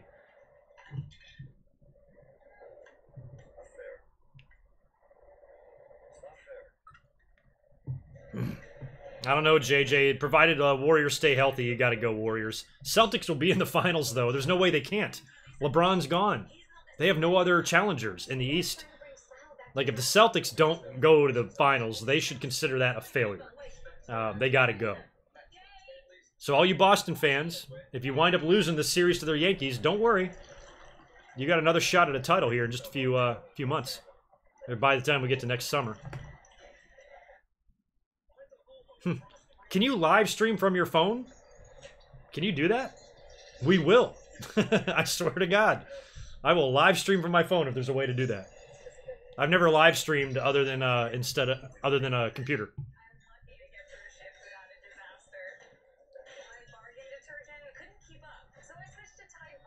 Yeah, you get those. Few of those cities are spoiled, like New York and Chicago and LA.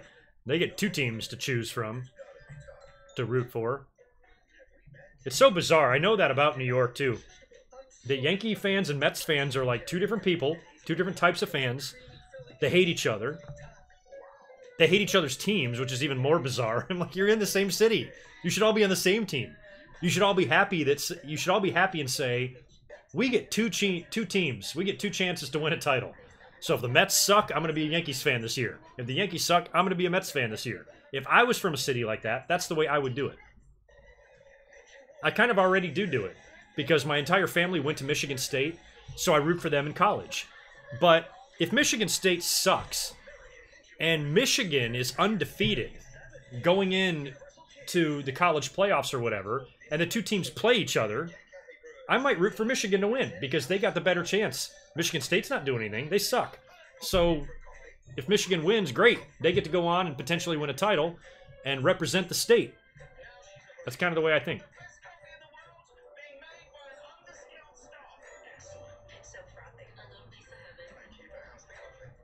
You live in diverse NWA. What? NWA Rogers, Arkansas.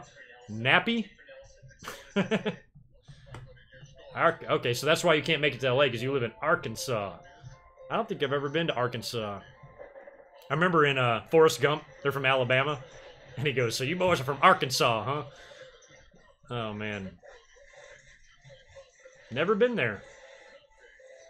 I don't even think I've changed planes in Arkansas. That might be like one of the only states I've never been to.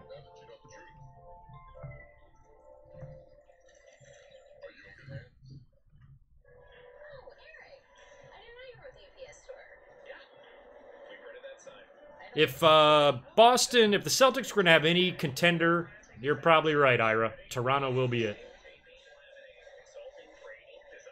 Mets fans hate Yankees more than they love Mets. See, I guess I can't, I'm not from New York, so I don't know. To me, in my head, that sounds silly. But I guess that's the way people are. I mean, I'm from North Carolina, and the rivalry between Duke and North Carolina, those schools are like 20 miles apart. They sit next to each other. And oh my God, you can't even for a second, like if you're a Carolina fan and you have a shitty season and you don't even make the tournament, and Duke does make the tournament and they go to the championship game, they root against Duke. Like hardcore. They don't care who Duke's playing. Duke can be playing Saudi Arabia in the fucking championship and they are going to be so pro Saudi Arabia. They're crazy, man. Sometimes it's about sticking it to your rival more than it is you winning. And I don't have that mentality with sports or anything, really. And that's the way it goes. Sports fans are just as nuts as wrestling fans. Yes, this is Right to Censor showing up on Modern Family.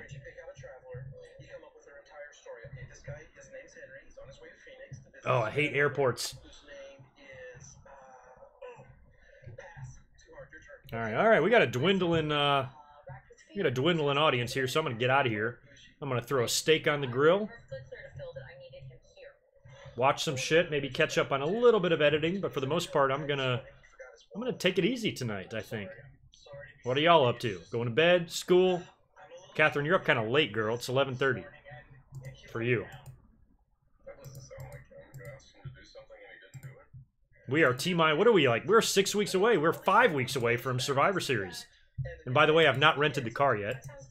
You'll be happy to know. Sounds to me like you expected him to read your mind. What am I, a psychic? No, it's not about reading minds. It's about knowing what your partner needs. Here's an idea.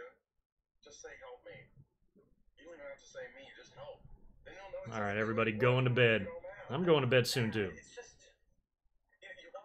I am not off tomorrow, so I'll be at work. So if you guys want to throw me some SmackDown updates tomorrow night, I'd appreciate it. Shoot me them on Twitter. That would be superb. And yeah, I think I'm gonna get out of here. And I'm gonna see if Conan messages me back. I'm still not sure why he even messaged me, but that was cool. I responded to him. I don't even know if he's seen it or gonna get back to me or what, but who knows? If I have any Conan news for you, I'll let you know.